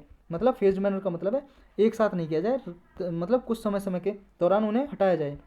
Creation of green buffers along traffic corridor, जितने भी ट्रैफिक कॉरिडोर होते हैं ग्रीन बफर बनाया जाए, पेड़ पौधे लगाए जाएं जाकि, ताकि क्या है वो जो भी पॉल्यूशन होता है उसको एब्जॉर्ब कर सकें।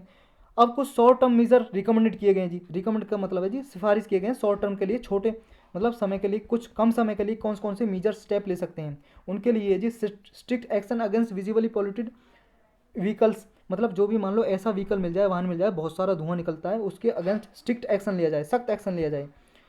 ये मोटर व्हीकल डिपार्टमेंट है जी, वो इनिशिएट करे ऐसे मेजर्स ले, स्टेप ले।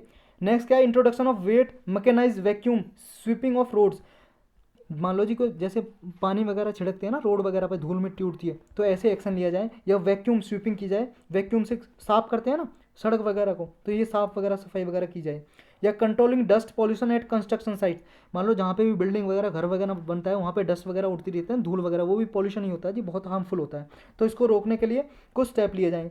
Ensuring the transport of construction materials in covered vehicles, जो भी मान लो जी transport, ensuring transport of construction material, इन्हें कवर्ड व्हीकल्स मतलब कि उन्हें जो भी होता है जी कंस्ट्रक्शन होता है मटेरियल का, उनको क्या है कवर्ड व्हीकल में एक तरह से लेके जाना चाहिए। मतलब कि जैसे मान लो जी आप घर वगैरह बनवा रहे हो बिल्डिंग बनवा रहे हो, वहाँ से क्या होगा व्हीकल्स में सीमेंट वगैरह आएगा या फिर जो रेता होता है वो आएगा जी, या फिर आप क्रेशर मंगाओगे या रोडी मंगाओगे कंक्रीट मंगाओगे, तो वो ओपन व्हीकल में आता है ना, ट्रक वगैरह में ओपन खुला होता है, उससे भी क्या धूल मिट्टी उड़ती रहती है ना, उससे भी पॉल्यूशन होता रहता है।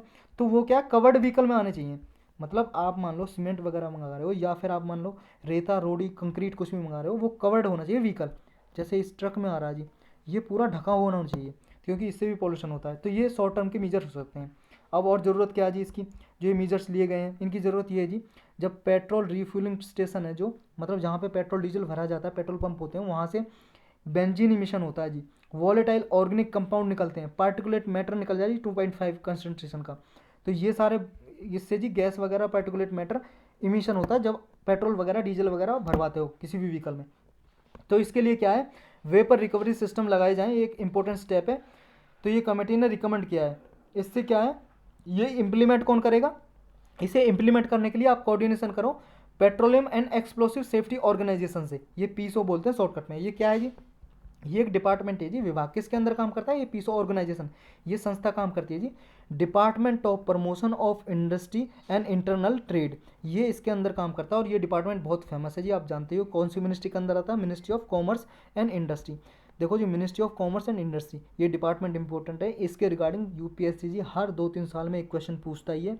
यकीन नहीं आता तो आप प्लीज़ पहले एनालाइज करो और प्रीवियस ईयर क्वेश्चन पेपर का, ऐसे लेक्चर देखने का कोई फ़ायदा नहीं है, ना ही आपकी तैयारी का फ़ायदा है। तब तक आप previous year question paper analyse नहीं करोगे, नहीं तो आप ऐसे ही पढ़ते रह जाओगे, कभी नहीं एग्जाम निकलेगा, मैं बता रहा हूँ आपको।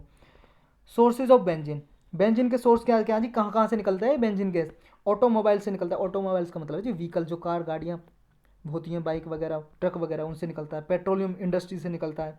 Incomplete combustion of coal oil petrol wood, मान लो जी जैसे कोल वगैरह का कोयला को जलाते हैं, आधा अधूरा जलाते हैं, तो इनकम्प्लीट कंबशन होता है, उससे निकलता है। पेट्रोल वगैरह वगैरह के जलाने से निकलता है, या वुड से निकलता है जी, लकड़ी के जलाने से, जो लकड़ी जलाते हो ना आप घरों में, चूल्हे में, गाँवों में, विलेज एरिया में, उससे भी निकलता है बेंजीन, वो भी हार्मफुल होता है, उससे हेल्थ से रिलेटेड बीमारियाँ हो सकती हैं आपको। फाउंड इन सिगरेट स्मोक, जो सिगरेट होती है जी उसके धुएं में, चारकोल बॉइल्ड फ्यूड में मिलता है जी, ये बेंजीन निकलता है। Also present in particle board furniture, plywood, fibre glass, flooring adhesives और पेंट्स, वुड पिनल, पेंट में भी निकलता है जी बेंजीन, समझ रहे हो आप, जो पेंट घरों में पेंट होता है उससे भी निकलता है। तो ये सारे यहाँ से बेंजीन के सोर्स हैं जी, बस ये याद रखना, ऐसे भी पूछे जाता है बेंजीन कहाँ कहाँ से निकल सकता है, सोर्स क्या है बेंजीन के, ये सारे मोस्ट इंपॉर्टेंट है जी, आप उठा के देख लो, इस टाइप के क्वेश्चन पूछे जा रहे हैं यूपीएससी के बहुत ज़्यादा। चलते हैं नेक्स्ट पे। नेक्स्ट है जी हमारा रिफ्यूजी कन्वेंशन।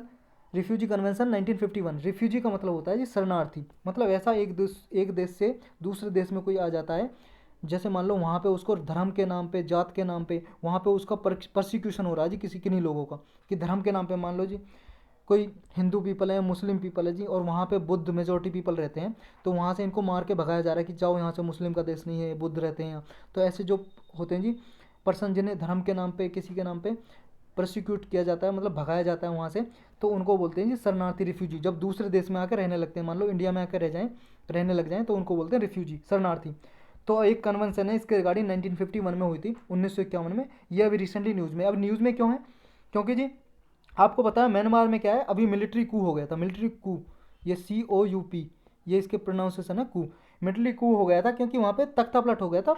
जो डेमोक्रेटिक गवर्नमेंट थी वो मिलिट्री ने अब हथिया ली जी, मिलिट्री राज कर रही है अभी वहाँ पे। तो वहाँ पे जो क्या है, कुछ लोग भाग के इंडिया में आ रहे हैं, कौन कौन से प्लेस में, नागालैंड में, मणिपुर में, मिजोरम में, अरुणाचल प्रदेश में, क्योंकि बॉर्डर लगाते हैं ना यहाँ म्यांमार से, तो यहाँ पे आ रहे हैं, तो वो रिफ्यूजी हैं जी।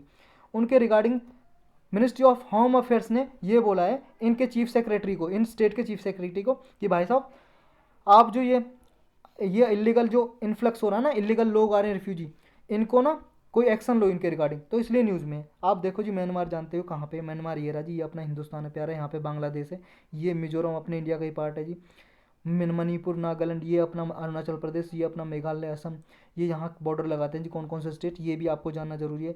मैप में देखना है आपको कौन कौन से स्टेट म्यांमार से बॉर्डर लगाते हैं, ये जरूर ध्यान से देखना है। अब इसका बैकग्राउंड समझते हैं जी। Directive comes weeks after the military coup and subsequent crackdown in the neighbouring country.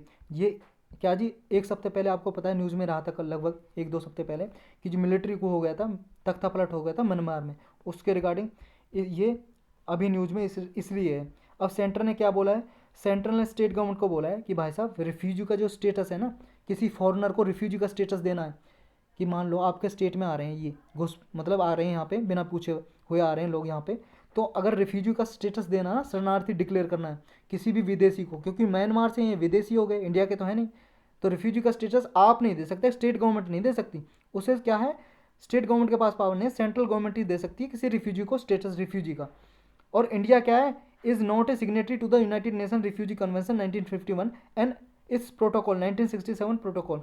क्या जी, एक कन्वेंशन है 1951 का, यूनाइटेड नेशन का रिफ्यूजी कन्वेंशन 1951, और इसका ये प्रोटोकॉल है 1967 का। इंडिया इसका सिग्नेटरी नहीं है, मतलब इंडिया ने इस पर साइन नहीं किया है, तो इंडिया का कोई ऑब्लिगेशन नहीं है कि रिफ्यूजी को शरण दे, शरणार्थी शेल्टर दें, उन्हें शरण दे, निवास स्थान दे रहने के लिए, क्योंकि इसके अंतर्गत जिसने भी ये साइन कीजिए ट्रीटी, उनका ऑब्लिगेशन है, एक आभार है कि वो क्या है जी, कोई रिफ्यूजी आता है उसको शरण देंगे, उसे अपने देश में रखेंगे एज ए रिफ्यूजी। लेकिन इंडिया कोई सिग्नेटरी है नहीं। और फिर क्या है, सेंट्रल गवर्नमेंट, एक तो सारे डिसीजन सेंट्रल गवर्नमेंट ले सकती है। ये पूछी भी गई है जी कई बार कि United Nation refugee convention of 1951 का इंडिया सिग्नेटरी है या नहीं है, उसका जवाब है नहीं है, नॉट सिग्नेटरी। ये चीज़ याद रखनी है। और रिफ्यूजी कौन डिक्लेयर कर सकता है, सेंट्रल गवर्नमेंट, ये भी याद रखना, स्टेटमेंट में देखे पूछा जा सकता है। अभी जो म्यांमार की मिलिट्री है उसे बोलते हैं तमता दो या टटमाडो, जो भी इसका प्रोनाउंसिएशन होगा जी, ततमादो बोलते हैं हम। ये क्या है, इसका फरवरी 1 में जी इसने क्या है, सत्ता हासिल कर ली थी म्यांमार में। तो इंडिया और म्यांमार का जो बॉर्डर कितना है, लगभग 1643 किलोमीटर का बॉर्डर है जो यहाँ पे। और border and people on either side have families चीज़, जो यहाँ पे इंडिया और म्यांमार में लोग हैं ना, जो उनके फैमिली संबंध भी हैं, रिश्तेदार भी रहते हैं यहाँ पे, बॉर्डर के अराउंड शादियाँ भी की हुई है उन्होंने, इनके संबंध भी हैं। अब रिफ्यूजी कन्वेंशन 1951 क्या है, इसके रिगार्डिंग कुछ पढ़ लेते हैं जी। ये एक मल्टीलैटरल ट्रीटी है यूनाइटेड नेशन की, जो रिफ्यूजी को डिफाइन करती है। रिफ्यूजी कौन होता है, ऐसे इंडिविजुअल होते हैं जी जिन्हें असाइलम शरण दे जाती है किसी दूसरे नेशन के थ्रू, कि अगर दूसरे देश से आए हुए हैं तो। कन्वेंशन क्या है, ग्रांट करती है जी, अनुदान करती है क्या, certain right to people feeling persecution because of race, religion, nationality, affiliation to a particular social group, political opinion. अगर मान लो किसी रेस, जनजाति में से, या रिलीजन के आधार पे, धर्म के आधार पे, या राष्ट्रीयता के आधार पे वहाँ पे किसी देश में परसिक्यूशन हो रहा है, लोगों को भगाया जा रहा है, तो ऐसे लोगों को क्या है, राइट, अधिकार देती है रिफ्यूजी का ऐसे रहने का, समझे। मान लो किसी पॉलिटिकल रीजन के रिगार्डिंग भगाया जा रहा है, मान लो एक ग्रुप, मान लो जी किसी और पॉलिटिकल पार्टी को लाइक करता है, दूसरा ग्रुप दूसरे पॉलिटिकल ग्रुप को लाइक करता है, तो उस अगर दूसरा ग्रुप क्या है जी, पहले ग्रुप को भगा दे वहाँ से, अपने देश से, जैसे म्यांमार भगा दे, इंडिया में आ जाए वो लोग, तो ये सब रिफ्यूजी के कैटेगरी में आते हैं जी। लेकिन इस ट्रीटी का जो 1991 की ट्रीटी है, India it is not a member, India इसका मेंबर नहीं है, सदस्य नहीं है, ना ही साइन किया है इंडिया ने। तो ये कन्वेंशन क्या है, convention also set out which people do not qualify as a refugee. ये भी डिफाइन करती है कि कन्वेंशन के रिफ्यूजी कौन कौन नहीं होंगे। रिफ्यूजी वो नहीं होंगे जो वार क्रिमिनल्स के लोग होंगे। वार क्रिमिनल्स का मतलब है जी, मान लो एक कंट्री का वार चल रहा है जी, इंडिया और चाइना का जी वार चल रहा है, युद्ध चल रहा है, तो इसमें क्या है, चाइना से कुछ आ जाएं लोग, भाग के इंडिया से आ जाएं, तो इस बेस पे रिफ्यूजी नहीं माने जाएंगे वो, जब दूसरा देश भगाएगा तभी माने जाएंगे, वार क्रिमिनल्स नहीं होंगे जी। मान लो इंडिया ने चाइना के लोग पकड़ लिए जी, चाइना के कुछ फौजी पकड़ लिए, और या चाइना ने पकड़ लिए जी, तो इंडिया ने जैसे फौजी पकड़ लिए जी इसके चाइना के मिलिट्री के लोग, कुछ सैनिक सोल्जर्स, तो वो रिफ्यूजी नहीं माने जाएंगे, ये भी आपको याद रखना है। लेकिन इस कन्वेंशन में ये रखा गया है, ये convention also provide for some visa free travel, visa free travel देती है जी जो ऐसे रिफ्यूजी होते हैं इस कन्वेंशन के अकॉर्डिंग, मतलब आपको वीज़ा लेने की ज़रूरत नहीं है, आप फ्रीली ट्रेवल कर सकते हो इसके अकॉर्डिंग। ये कन्वेंशन आर्टिकल 14 है जी, 1948 की एक universal declaration of human rights है जी, ये एक भी मीटिंग है जी, कन्वेंशन है ये, मान लो 1948 की, उसके आर्टिकल 24 की बात हो रही है, हमारे कॉन्स्टिट्यूशन की बात नहीं हो रही है।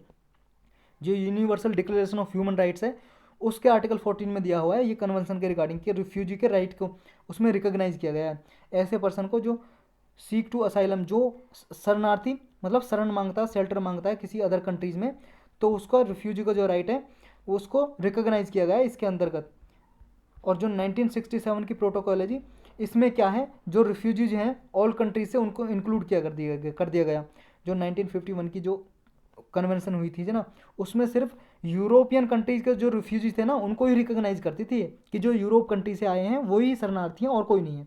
लेकिन 1967 में ये प्रोटोकॉल दोबारा हुई और इसमें सारी कंट्रीज़ के रिफ्यूजीज़ को इंक्लूड कर दिया गया कि किसी भी कंट्री से मान लो कोई लोग पर्सन आएंगे तो सारे रिफ्यूजी माने जाएंगे। तो इसमें इसका दायरा इंक्रीज़ कर दिया गया। अब चलते हैं नेक्स्ट पे, इतना ही था इसमें। ये जी सनगाय वोल्केनो, वोल्केनो को बोलते हैं ज्वालामुखी हिंदी में। ये इक्वाडोर में अभी इरप्ट हुआ है। इरप्ट का मतलब निकला है, पृथ्वी से आग वगैरह निकलती है जी, मिनरल्स निकलते हैं, उसी को बोलते हैं ज्वालामुखी। ये सनगाय वोल्केनो कहाँ पे? इक्वाडोर। इक्वाडोर कहाँ पे? ये जी साउथ अमेरिका का मैप है जी। साउथ अमेरिका मतलब साउथ अमेरिका कॉन्टिनेंट, ये कॉन्टिनेंट महाद्वीप की बात हो रही है। ये जी ब्राज़ील, यहाँ पे कोलंबो पेरू, और ये इक्वाडोर दिखाई दे रहा है आपको, इक्वाडोर।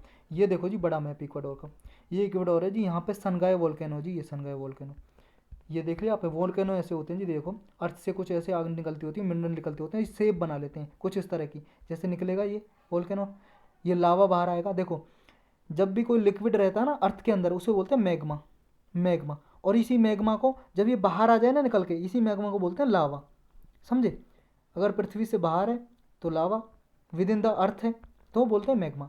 तो ये मैग्मा निकलता है जी और शेप ले लेते हैं ऐसे इस तरह की, इसे बोलते हैं वोल्केनो। अब ये सनगाय वोल्केनो है, वन ऑफ द हाईएस्ट है जी एक्टिव वोल्केनो वर्ल्ड में। वन ऑफ द हाईएस्ट है, जो सबसे ऊंचे निकलते हैं ना, जैसे पहाड़ वगैरह पे माउंटेन पे निकलते हैं, उनमें से एक है ये। सबसे ऊंचा नहीं है, उनमें सबसे ऊंचों में से एक है पूरे वर्ल्ड में वोल्केनो जी। इक्वाडोर का एक्टिव वोल्केनो, एक्टिव का मतलब ये निकलता रहता है, इरप्ट होता रहता है। ये सनगाय जी, ये स्टेटो वोल्केनो, स्टेटो वोल्केनो। स्टेटो वोल्केनो का क्या मतलब है? स्टेटो का मतलब होता है जी लेयर। इसमें लेयर बन जाती हैं किस चीज़ की? लावा की और एस की। जब ये निकलता है जी लावा और एस निकलती है साथ में, एक लेयर बन जाती है लावा की, एक लेयर एस की, एक लावा एक लेयर, ऐसे एक परत बन जाती है। तो ये स्टेटो वोल्केनो है जो इस सनगाय वोल्केनो है। ये लगभग 5230 मीटर हाई ऊंचाई पर है जी, और एंडीज माउंटेन के पास है जी। एंडीज जो साउथ अमेरिका जी है, पता है ना आपको, यहाँ पे एंडीज की पहाड़ियाँ मिलती हैं। ये यहाँ पे एंडीज पहाड़ियाँ मिलती हैं, जैसे हमारी हिमालय आ जाए, हिमालय आ जाए, ऐसे यहाँ पे एंडीज पहाड़ियाँ है। एंडीज की पहाड़ी है जो सबसे लॉन्गेस्ट है जी, सबसे लंबी पहाड़ है पूरे वर्ल्ड में, सबसे लंबा। और सबसे ऊंचा कौन सा जी? हाईएस्ट, वो हिमालय है जी, वहाँ पे माउंट एवरेस्ट है जो। ये सबसे लंबाई याद रखना आपको, जो एंडीज है लॉन्गेस्ट है above the water mountain ranges in the world, पूरे वर्ल्ड में लॉन्गेस्ट है जी, सबसे लंबाई है। और इस सनगाय नेशनल पार्क भी है, यहाँ पे एक राष्ट्रीय उद्यान है, सनगाय नेशनल पार्क है इसके पास एंडीज पे, ये भी याद रखना आपको।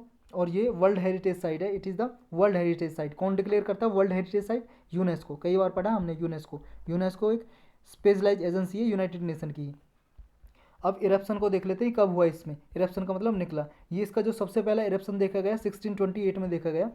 उसके बाद ये लगभग इसका इरप्शन हुआ 1728 में, फिर 1916 फिर 1934 से अब तक प्रेजेंट में अब हुआ है जिसका इरप्शन।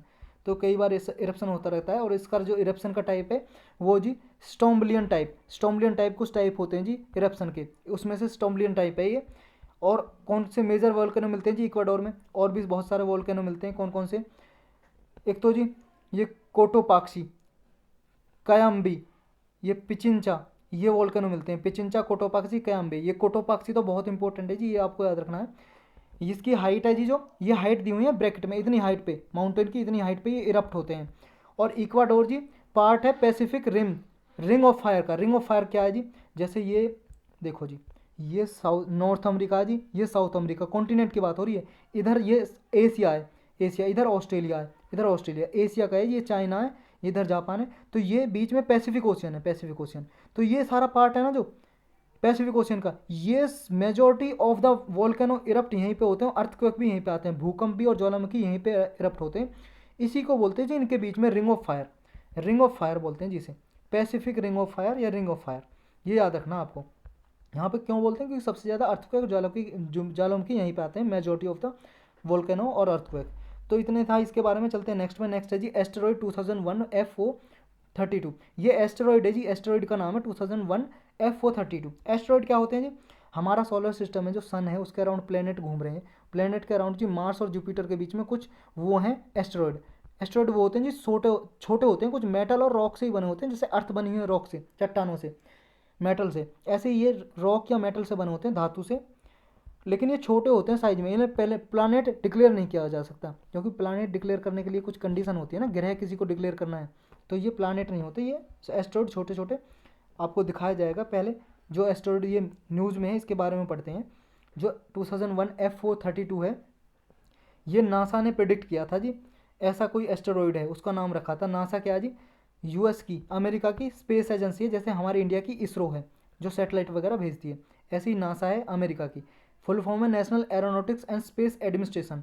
इसने प्रिडिक्ट किया था कि ये क्या है, जो एस्टेरॉयड 2001 F032 है, is the largest to pass by earth in 2021। ये ऐसा सबसे बड़ा एस्टेरॉयड होगा जो पृथ्वी के पास से गुजरेगा होके, समझ रहे हो। और ये सबसे क्लोजेस्ट 21 मार्च को होगा जी, 21 मार्च को सबसे क्लोज होगा अर्थ के। इसमें ऐसा कहा गया कि ये एस्ट्रोनॉमर के पास रेयर अपॉर्चुनिटी है कि क्या है, बहुत पास से किसी एस्टेरॉयड को सोलर सिस्टम में देख सकेंगे, समझ रहे हो। और उसके जो रॉकी रिलिक्स है ना, रॉकी रिलिक्स का मतलब है जी चट्टानी जो अवशेष हैं, उन पर स्टडी कर सकेंगे साइंटिस्ट वगैरह। अब इसके बारे में पढ़ते हैं जी, एस्टेरॉयड के बारे में थोड़ा डिटेल। इसकी डिस्कवरी 20 ईयर्स पहले की गई जी, इसकी खोज 20 साल पहले साइंटिस्ट ने। तो ये क्या है, सन के जो ऑर्बिट है जी, उस मतलब इसका ऑर्बिट सन के अराउंड ये घूमता रहता है। ऑर्बिट का मतलब है जी, जैसे अर्थ क्या है, सन, ये सन है, अर्थ है ये सन के अराउंड घूमती रहती है ना, ये जिस पाथ में घूमती है इसको बोलते हैं ऑर्बिट। ऐसे ही ये एस्टेरॉयड भी घूमते रहते हैं ना। ये डिस्कवर 2001 में किया गया था, किसके द्वारा, एक प्रोग्राम है न्यू मैक्सिको में, स्कोरो नाम की जगह, यहाँ पे एक प्रोग्राम है लीनियर नाम का, लिनकॉन नियर अर्थ एस्टेरॉयड रिसर्च। इस प्रोग्राम के अंतर्गत ये 2001 में डिस्कवर किया गया था जी ये।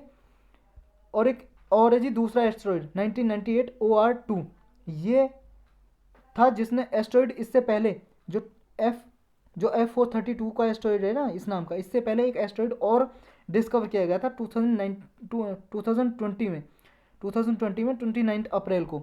ये सबसे क्लोज था, लेकिन इससे भी ज़्यादा क्लोज ये एस्टेरॉयड है जो अब आने वाला है 21 मार्च को। तो इसमें ये लिखा हुआ है, ये क्या है, जो 1998 OR2, ये एस्टेरॉयड का नाम है जी। ये एस्टेरॉयड जो 29 अप्रैल को पास आया था, अर्थ के पास आया था।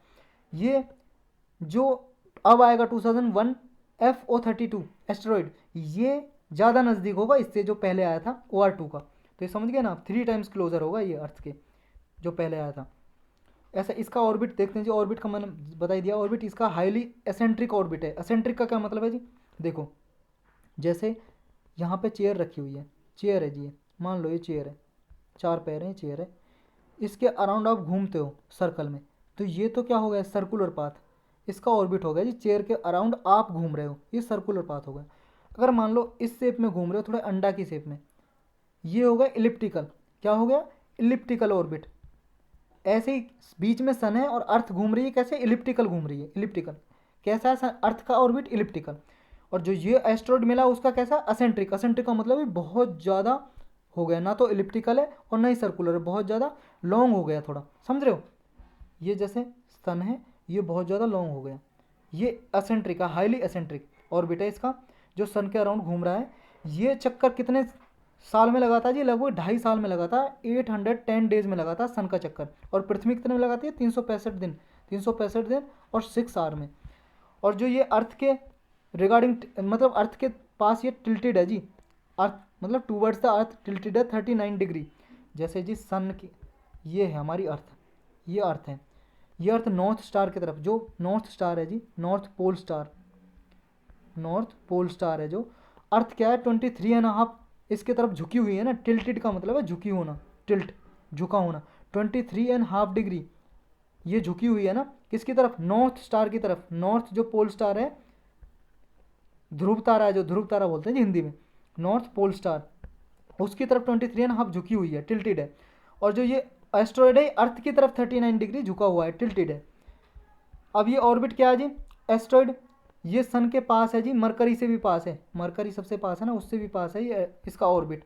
मतलब जब ये घूमता है सन के पास, ये सन है जी और ये मरकरी है, आपको पता है ना, दिखाएंगे सारा ऑर्बिट पूरा दिखाएंगे, तो थोड़ा आप पेशेंस रखो, तसल्ली रखो। ये सन है ना, ये यहाँ पे मरकरी है, घूम रहा है, इसके पास इसका ऑर्बिट है। और जो ये एस्ट्रॉयड है ना, ये एस्ट्रॉयड का सन के पास इससे भी नज़दीक ऑर्बिट है इसका, ये याद रखना आपका, closer to the sun than Mercury, समझे। इसकी स्पीड कितनी है जी, कितनी स्पीड से घूम रहा है, लगभग 1,24,000 किलोमीटर पर आवर की। जो आपकी गाड़ियाँ वगैरह चलती हैं लगभग 180-60 किलोमीटर पर आवर से चलती हैं, और सोच लो कितनी तेज़ चलती हैं। और ये कितनी स्पीड है इसकी जान लो। अब जो इसकी स्पीड है ये क्या, faster than the speed at which most asteroid encounter earth. Earth के एनकाउंटर मान लो, अर्थ के चारों ओर जो यहाँ पे एस्टेरॉइड घूमते हैं उससे कहीं ज़्यादा, सबसे ज़्यादा इसकी स्पीड है जी उन सबसे। इसका रीज़न है जी अनयूजुअल स्पीड का, क्योंकि ये अर्थ के क्लोज अप्रोच कर रहा है, अर्थ के क्लोज आ रहा है, इसकी स्पीड का ये रीज़न है ज़्यादा होने का। अब इससे क्या कोई थ्रेट है, नो थ्रेट ऑफ कॉलिजन, मतलब कॉलिजन का मतलब है टकराने, अर्थ से टकराने का कुछ इससे मतलब कुछ समस्या टकरा सकता है, उसका जवाब है जी नहीं है, ऐसा कोई नहीं है। ये नियर अर्थ एस्टेरॉइड जरूर है, लेकिन ये कितना क्लोज होगा, लगभग 2 मिलियन किलोमीटर दूर होगा अर्थ से। ये कितनी डिस्टेंस है, जितनी अर्थ और मून की डिस्टेंस है ना, दूरी है, उससे लगभग 5.25 टाइम्स, 5/5 1/4, मतलब 5 and 1/4 टाइम्स इससे दूर होगा। जितना अर्थ से मून दूर है उससे भी 5 बाई मतलब 5 से 1/4 टाइम्स, मतलब 5/5.25 टाइम्स ज़्यादा दूर होगा। ये याद रखना आपको, मतलब 2 मिलियन किलोमीटर होगा लगभग। 1 मिलियन में कितने किलोमीटर होते हैं, लगभग 10 लाख होते हैं जी 1 मिलियन में, और ये 20 लाख किलोमीटर के लगभग दूर होगा। तो कुछ ऐसी परेशानी नहीं है, लेकिन हाँ ये भी बहुत नज़दीक है, और जो एस्ट्रोइड आए हैं उससे सबसे ज़्यादा नज़दीक है ये अर्थ के जो नज़दीक आएगा। ये distance is close to astronomical term, that is why it has been designated as a potentially hazardous asteroid. ये एस्ट्रोनॉमिकल टर्म में जी बहुत क्लोज है ये डिस्टेंस, तो ये इसलिए पोटेंशियली हजार्ड एस्टेरॉइड माना जा रहा है इसको, जो एस्टेरॉइड आएगा। लेकिन ऐसी कोई थ्रेट नहीं है जी, ये कॉलिजन नहीं करेगा किसी भी प्लानट से। लेकिन नेक्स्ट क्लोज अप्रोच, इससे जो अप्रोच होगी जी, मान लो इसके जब ये एस्टेरॉइड 21 मार्च को आएगा 2021 में, इसके बाद कौन सा क्लोज आएगा, इसके बाद 2051 में आएगा जी कोई क्लोज आएगा, तो उसकी जो दूरी होगी लगभग 2.8 मिलियन किलोमीटर दूर होगा जी। अब इसके सिग्निफिकेंस क्या है जी, मतलब इंपॉर्टेंस क्या है, क्लोज आ रहा है तो इससे क्या है जी, एस्ट्रोनॉमर स्टडी कर सकेंगे एस्टेरॉइड के साइज की, एल्बिडो की। एल्बिडो क्या होता है, मान लो इसके एल्बिडो का मतलब है जो भी मान लो सन की लाइट इससे टकराती है सरफेस से और फिर वापस चली जाती है, कितना रिफ्लेक्शन होता है इसको देख सकेगा। इससे क्या है, सनलाइट जैसे हिट करेगी एस्टेरॉइड के सरफेस को, इससे क्या है मटेरियल का पता लग सकेगा कि यहाँ पे एस्टेरॉइड पे कौन कौन से मटेरियल पाए जाते हैं, कौन सी मेटल पाए जाते हैं, कैसे यहाँ पे मिनरल्स मिलते हैं, और इसकी रॉग वेवलेंथ वगैरह को कैसे रिफ्लेक्ट करती है, कैसे ऑब्जर्व करती है लाइट को, सारा डिटेल पता लगा सकेंगे इससे, एस्ट्रोनॉमर मेजर कर सकेंगे इसकी वजह से, एस्टेरॉइड की वजह से। और भी कोई एस्टेरॉइड हैं जी जो न्यूज़ में रहे, और भी हैं जी, उनका नाम है एस्टेरॉइड 2020 ND, और ये नाम है जी 163348 2002 NN4, asteroid 2018 VP1, asteroid 16 Psyche, asteroid Bennu. इन दोनों को जरूर याद रखना, बाकी ये तीनों याद रहे या ना रहे, ये न्यूज़ में रहते हैं बहुत, एस्टेरॉइड बेनू और एस्टेरॉइड 16 साइकी। अब एस्टेरॉइड के बारे में थोड़ा डिटेल से पढ़ लेते हैं जी। एस्टेरॉइड क्या है, देखो पहले तो ये हमारा सोलर सिस्टम है, यहाँ पे सन है, इसके चारों ओर 8 प्लानट घूम रहे हैं, इसमें से ये मरकरी सबसे पास में, मरकरी, वीनस, अर्थ, फिर मार्स, ये जुपिटर है जी सबसे बड़ा ग्रह है ये जुपिटर, फिर सैटर्नस शनि, फिर यूरेनस और नेपच्यून, और ये प्लूटो जी अब ग्रह नहीं है, पहले हुआ करता था, 2016 में इसका स्टेटस वापस ले लिया गया, अब ये ग्रह नहीं है प्लानट, अब सिर्फ 8 ग्रह हैं, 8 प्लानट है हमारे सोलर सिस्टम में। अब ये जो मार्स है और जुपिटर है, इसके बीच में जो बेल्ट दिखाई दे रही है जी, ये क्या है, इसे बोलते हैं जी एस्टेरॉइड बेल्ट। ये है जी एस्टेरॉइड जो दिखाई दे रहे हैं आपको, ये मार्स और जुपिटर के बीच में दिखाई दे रहा है, ये जी एस्टेरॉइड, ये छोटे छोटे से, ये मार्स और जुपिटर के बीच में, इनके बीच में घूमते हैं सन के चारों ओर, तो ये इसी को बोलते हैं एस्टेरॉइड। अब इसके बारे में डेफिनेशन देखते हैं जी, कुछ एस्टेरॉइड क्या है, सन के अराउंड ऑर्बिट करते हैं, ये स्मॉल बॉडीज़ हैं सोलर सिस्टम में, ये किससे बने होते हैं, मेटल और रॉक से बने होते हैं, ये शॉर्टर होते हैं थोड़े, और इलिप्टिकल ऑर्बिट होता है जी। इलिप्टिकल क्या होता है हमने जान ही लिया है, ये they do not produce coma tail, कोई इनकी पूंछ नहीं निकलती है वो इसमें एटमॉस्फेयर में, जैसे कॉमेट होता है ना, कॉमेट की पूंछ बन जाती है जब उस सन के पास आते हैं, इसकी कोई पूंछ नहीं होती है। ये एस्टेरॉइड बेल्ट क्या है, ये टॉरस शेप्ड का रीजन है जी सोलर सिस्टम में, जो रफली किसके बीच में, जुपिटर और मार्स के बीच में, हमने देख ही चुके हैं। और ये क्लासिफिकेशन कैसे होती है जी एस्टेरॉइड की, अब ये देखते हैं। कुछ मेन एस्टेरॉइड बेल्ट होती है जी, मेन एस्टेरॉइड बेल्ट मार्स और जुपिटर के बीच में जो होती है उसी को बोलते हैं मेन एस्टेरॉइड बेल्ट। एक होता है जी ट्रोजन एस्टेरॉइड, एस्टेरॉइड का नाम है ट्रोजन। नेक्स्ट, ये कैसे होते हैं, ये asteroid share orbit with the larger planet, ये क्या है, जो लार्जर प्लानट होते हैं ना ग्रह, उनके साथ उनका ऑर्बिट शेयर करते हैं। ऑर्बिट शेयर करने का मतलब है ये सन है जी, ठीक है, इसके चारों ओर जैसे मान लो अर्थ घूम रही है ये ऑर्बिट, अब ये एस्टेरॉइड है, ये क्या है, इसके ऑर्बिट से होकर निकलेगा, ऐसे जैसे अर्थ घूम रही है, सेम टाइम पे नहीं निकलेंगे, सेम निकलेंगे तो क्या है जी, टकरा जाएंगे ना, अलग अलग टाइम पे होंगे और दूर होंगे काफ़ी दूर, लेकिन सेम ऑर्बिट होगा स्पेस में, समझ रहे हो। तो ये सेम ऑर्बिट शेयर करते हैं, लेकिन डू नॉट कोलाइड, कोलाइड का मतलब टकराते नहीं है ये। और क्योंकि ये क्या है, they gather around 2 special places in orbit. ये 2 स्पेशल और प्लेसेस होते हैं स्पेस में, उसके अराउंड ऑर्बिट करते हैं। कौन से प्लेसेस होते हैं? L4 L5। ये क्या है? लैग्रेंजियन पॉइंट है जी, लैग्रेंजियन पॉइंट है ये।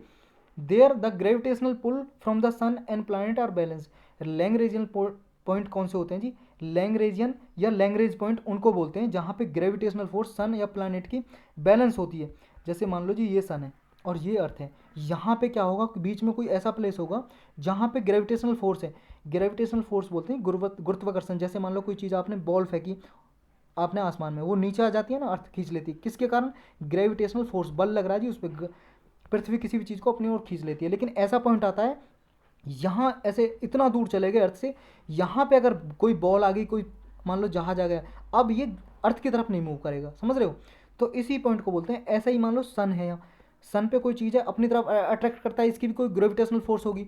तो ऐसा पॉइंट आ जाए जहाँ पे क्या है, बैलेंस हो जाए किसी प्लानट की, मान लो अर्थ की या सन की, जो ग्रेविटेशनल फोर्स है बैलेंस हो जाए कि अब ना तो ये इधर जा सकता है ना इधर जा सकता है अर्थ की तरफ ना सन की तरफ।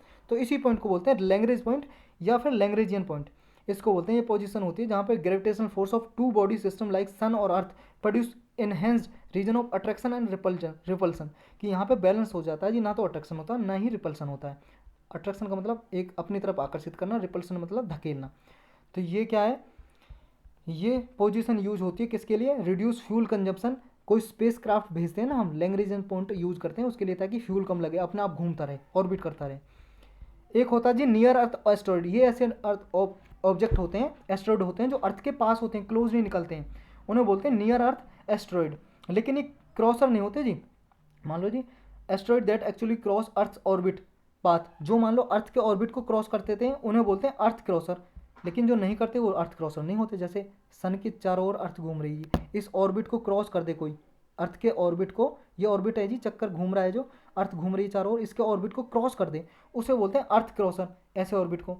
एक होते हैं पोटेंशियली हजार्डर एस्टेरॉइड। ये कौन से होते हैं? इसका मतलब ऐसा है जो क्या है, अर्थ के को थ्रेट पहुंचा सकते हैं, कुछ कुछ नुकसान पहुंचा सकते हैं, उनको बोलते हैं। ये लगभग क्या है, मिनिमम ऑर्बिट इंस्ट्रक्शनल डिस्टेंस इनकी कितनी होती है? लगभग 0.05 AU। AU का मतलब है जी एस्ट्रोनॉमिकल यूनिट। लगभग 0.05 का क्या मतलब है? 74,80,000 किलोमीटर के लगभग दूर होते हैं। लेकिन ये पोटेंशियली हजार्डस हो सकते हैं। ये एस्ट्रोनॉमिकल यूनिट है जी, जो इसकी डिस्टेंस कितनी है, लगभग अर्थ और सन के बीच में जितनी है ना, 150 किलोमीटर, 150 मिलियन किलोमीटर। तो एक एस्ट्रोनॉमिकल यूनिट का मतलब है 150 मिलियन किलोमीटर। ये अर्थ और सन के बीच में जितनी दूरी है उसको बोलते हैं जी एक एस्ट्रोनॉमिकल यूनिट। और कितनी है? 150 मिलियन किलोमीटर। इसमें डिस्टेंस नापते हैं जी स्पेस में, किलोमीटर में नाप लें। में देख रहे हो आप 0.05 AU है, पूरा एक AU भी नहीं है, 0.05 है। उसी का मतलब है 74,80,000 किलोमीटर। तो ये इसमें नापा जाता है। जो मिनिमम ऑर्बिट इंटरसेक्शन डिस्टेंस होती है इनकी, is a method of calculating the minimum distance between almost overlapping elliptical orbit. जो इनकी डिस्टेंस होती है ना, ऑर्बिट होता है, मिनिमम ऑर्बिट होता है, इंटरसेक्शन डिस्टेंस, ये क्या है, मेजर करते हैं जी। एक मेथड होता है कैलकुलेट करने का कि जो इनका ऑर्बिट होता है, इलिप्टिकल ऑर्बिट, कैसे ओवरलैपिंग कर रहा है। जैसे ओवरलैपिंग का मतलब ये है जी, जैसे ये अर्थ का ऑर्बिट है सन के अराउंड, और ये मान लो ओवरलैप कर रहा है, एक एक दूसरे के ऊपर जा रहा है। तो इसको मेज़र करने का ये तरीका है, मेथड है, जो मिनिमम ऑर्बिट इंटरसेक्शन डिस्टेंस है, डिस्टेंस नापते हैं जो। और जो इसका एब्सोल्यूट मैग्नीट्यूड है, एक मैग्नीट्यूड का मतलब ये है जी ल्यूमिनोसिटी।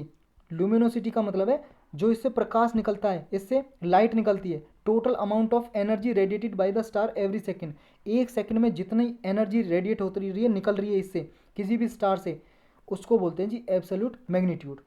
तो इसके बारे में इतना ही था जी आज। एस्ट्रॉइड हो गया, सब कुछ हो गया। अब हम क्वेश्चन करेंगे। वैसे ही लेक्चर बहुत लंबा हो गया आज, पर क्वेश्चन कहो तो आप कर लेते हैं, नहीं तो नहीं, चलो कर ही लेते हैं। विच of the following is not A member of quad. Quad का कौन सा मेंबर नहीं है ये बताना जी। आपको सैटरडे को किया था, ये शायद संडे को किया था ये लेक्चर हमने। जापान, USA, इंडिया या चाइना?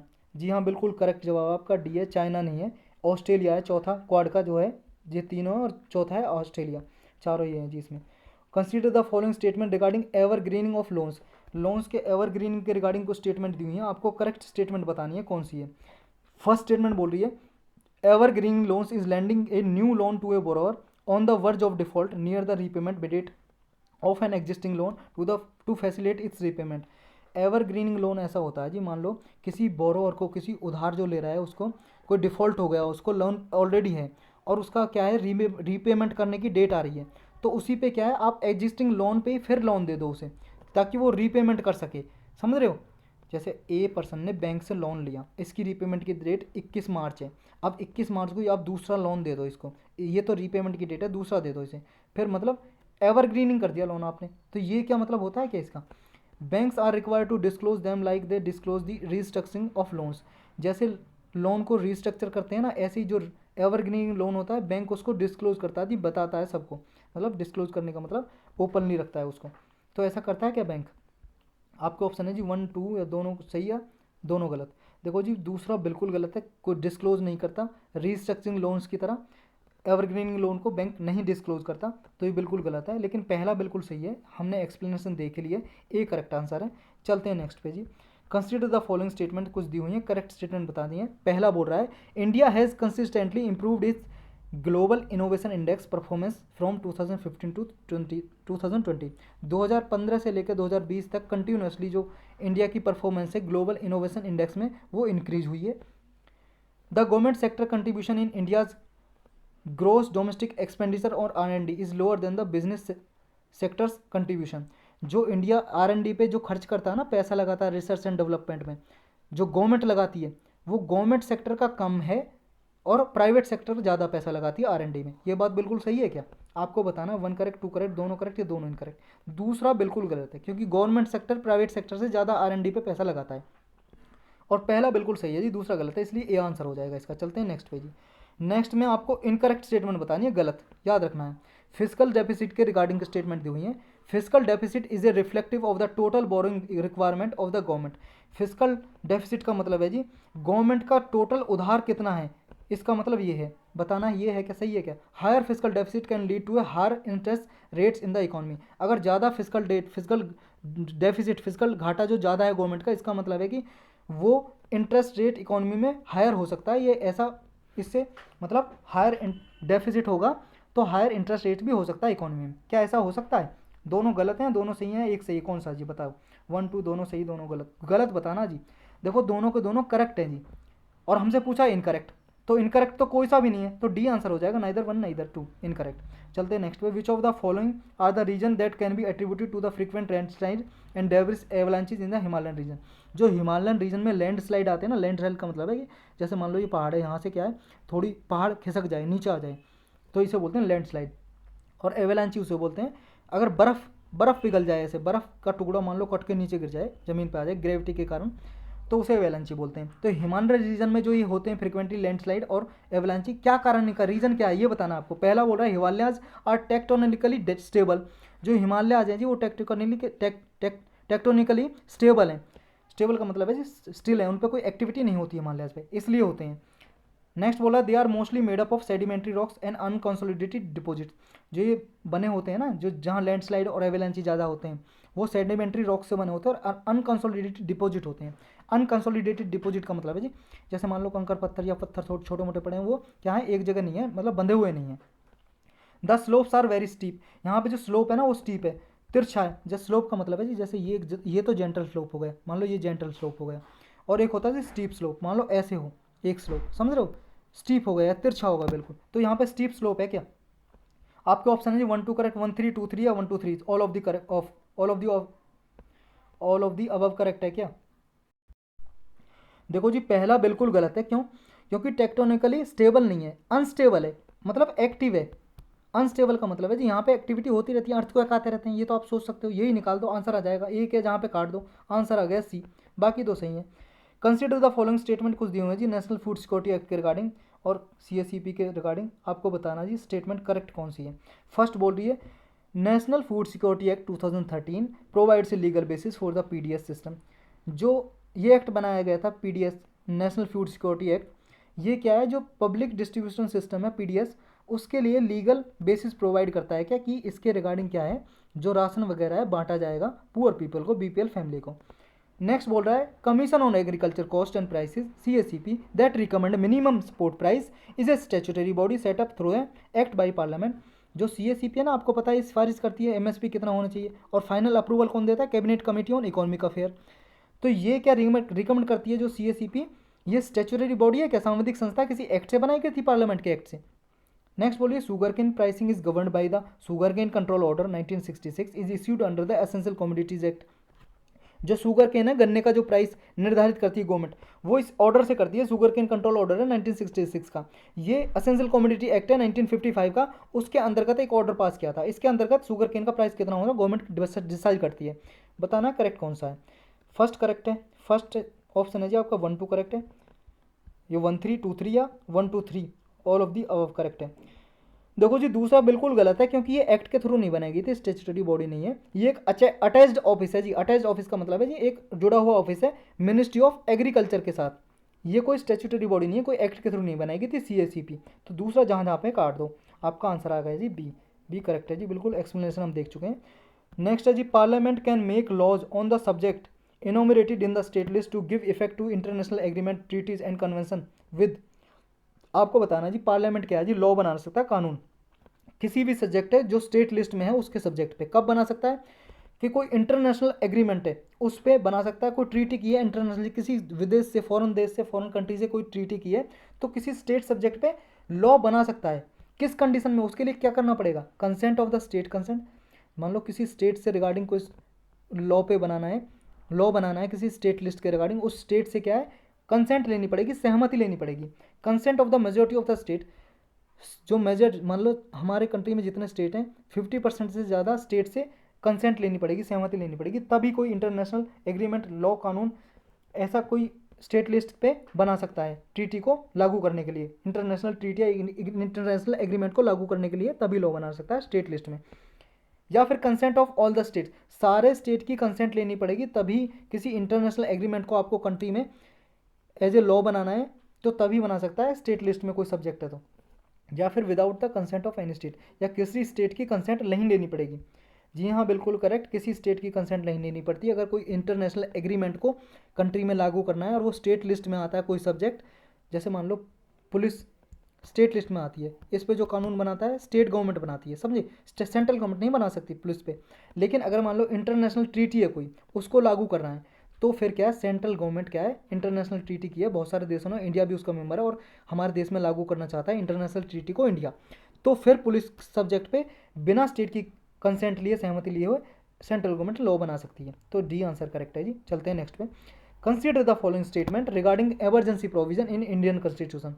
कुछ एमरजेंसी प्रोविजन है जी हमारे संविधान में, इंडिया के में, आर्टिकल 52 से लेकर आर्टिकल 352 से लेकर आर्टिकल 360 तक, 352 से लेकर 360 तक आर्टिकल है जी, अनुच्छेद है, उनमें एमरजेंसी प्रोविजन उसके रिगार्डिंग को स्टेटमेंट दी है। आपको करेक्ट स्टेटमेंट बतानी है कौन सी है। करेक्ट स्टेटमेंट पहली बोल रही है, all types of emergency proclaimed by the president has to approve by parliament. जब प्रेसिडेंट मान लो एमरजेंसी प्रोक्लेम कर दी, एमरजेंसी लगा दी कोई आपातकालीन, हिंदी में बोलते हैं जी इमरजेंसी को आपातकालीन लगा दी इमरजेंसी, तो पार्लियामेंट की अप्रूवल लेनी पड़ती है उसके बाद। Financial emergency is in operation indefinitely till the president revokes it. मान लो प्रेसिडेंट जब तक रद्द ना कर दे, फाइनेंशियल इमरजेंसी जो लगती है आर्टिकल 360 के अंतर्गत, वो इंडेफिनेट टाइम के लिए ऑपरेशन में रहती है, लागू रहती है, अगर जब तक उसे प्रेसिडेंट रिवोक ना करे। थर्ड बोला, in the case of national emergency approval of half of the states legislature and parliament is required. अगर नेशनल इमरजेंसी लगानी है आर्टिकल 352 के अंतर्गत, राष्ट्रीय आपातकालीन, तो आपको लगभग कम से कम आधे स्टेट से अनुमति लेनी पड़ेगी और पार्लियामेंट से भी। आपको बताना जी करेक्ट स्टेटमेंट कौन सी है अबव में से, 1 ओनली, 1 2 ओनली, 1 3 या ऑल ऑफ दी अबव। देखो जी थर्ड बिल्कुल गलत है, जब नेशनल इमरजेंसी लगानी है सिर्फ पार्लियामेंट की अप्रूवल लेनी पड़ती है, वो भी स्पेशल मेजोरिटी से, 2/3 प्रेजेंट एंड वोटिंग लेनी पड़ती है, और हाफ से ज़्यादा ये होती है स्पेशल मेजोरिटी के लिए हमने लेक्चर लिया भी हुआ है, पढ़ा हुआ है हमने ऑलरेडी। तो ये बिल्कुल गलत है, 1 2 सही है जी, बी करेक्ट हो जाएगा हमारा। चलते हैं नेक्स्ट पे जी। नेक्स्ट है, consider the following statement regarding privilege motion. Privilege motion के रिगार्डिंग कुछ स्टेटमेंट दी है, करेक्ट बताना आपको कौन सी है। It can be moved only Lok Sabha, privilege motion है जी सिर्फ लोकसभा में ला जा सकता है।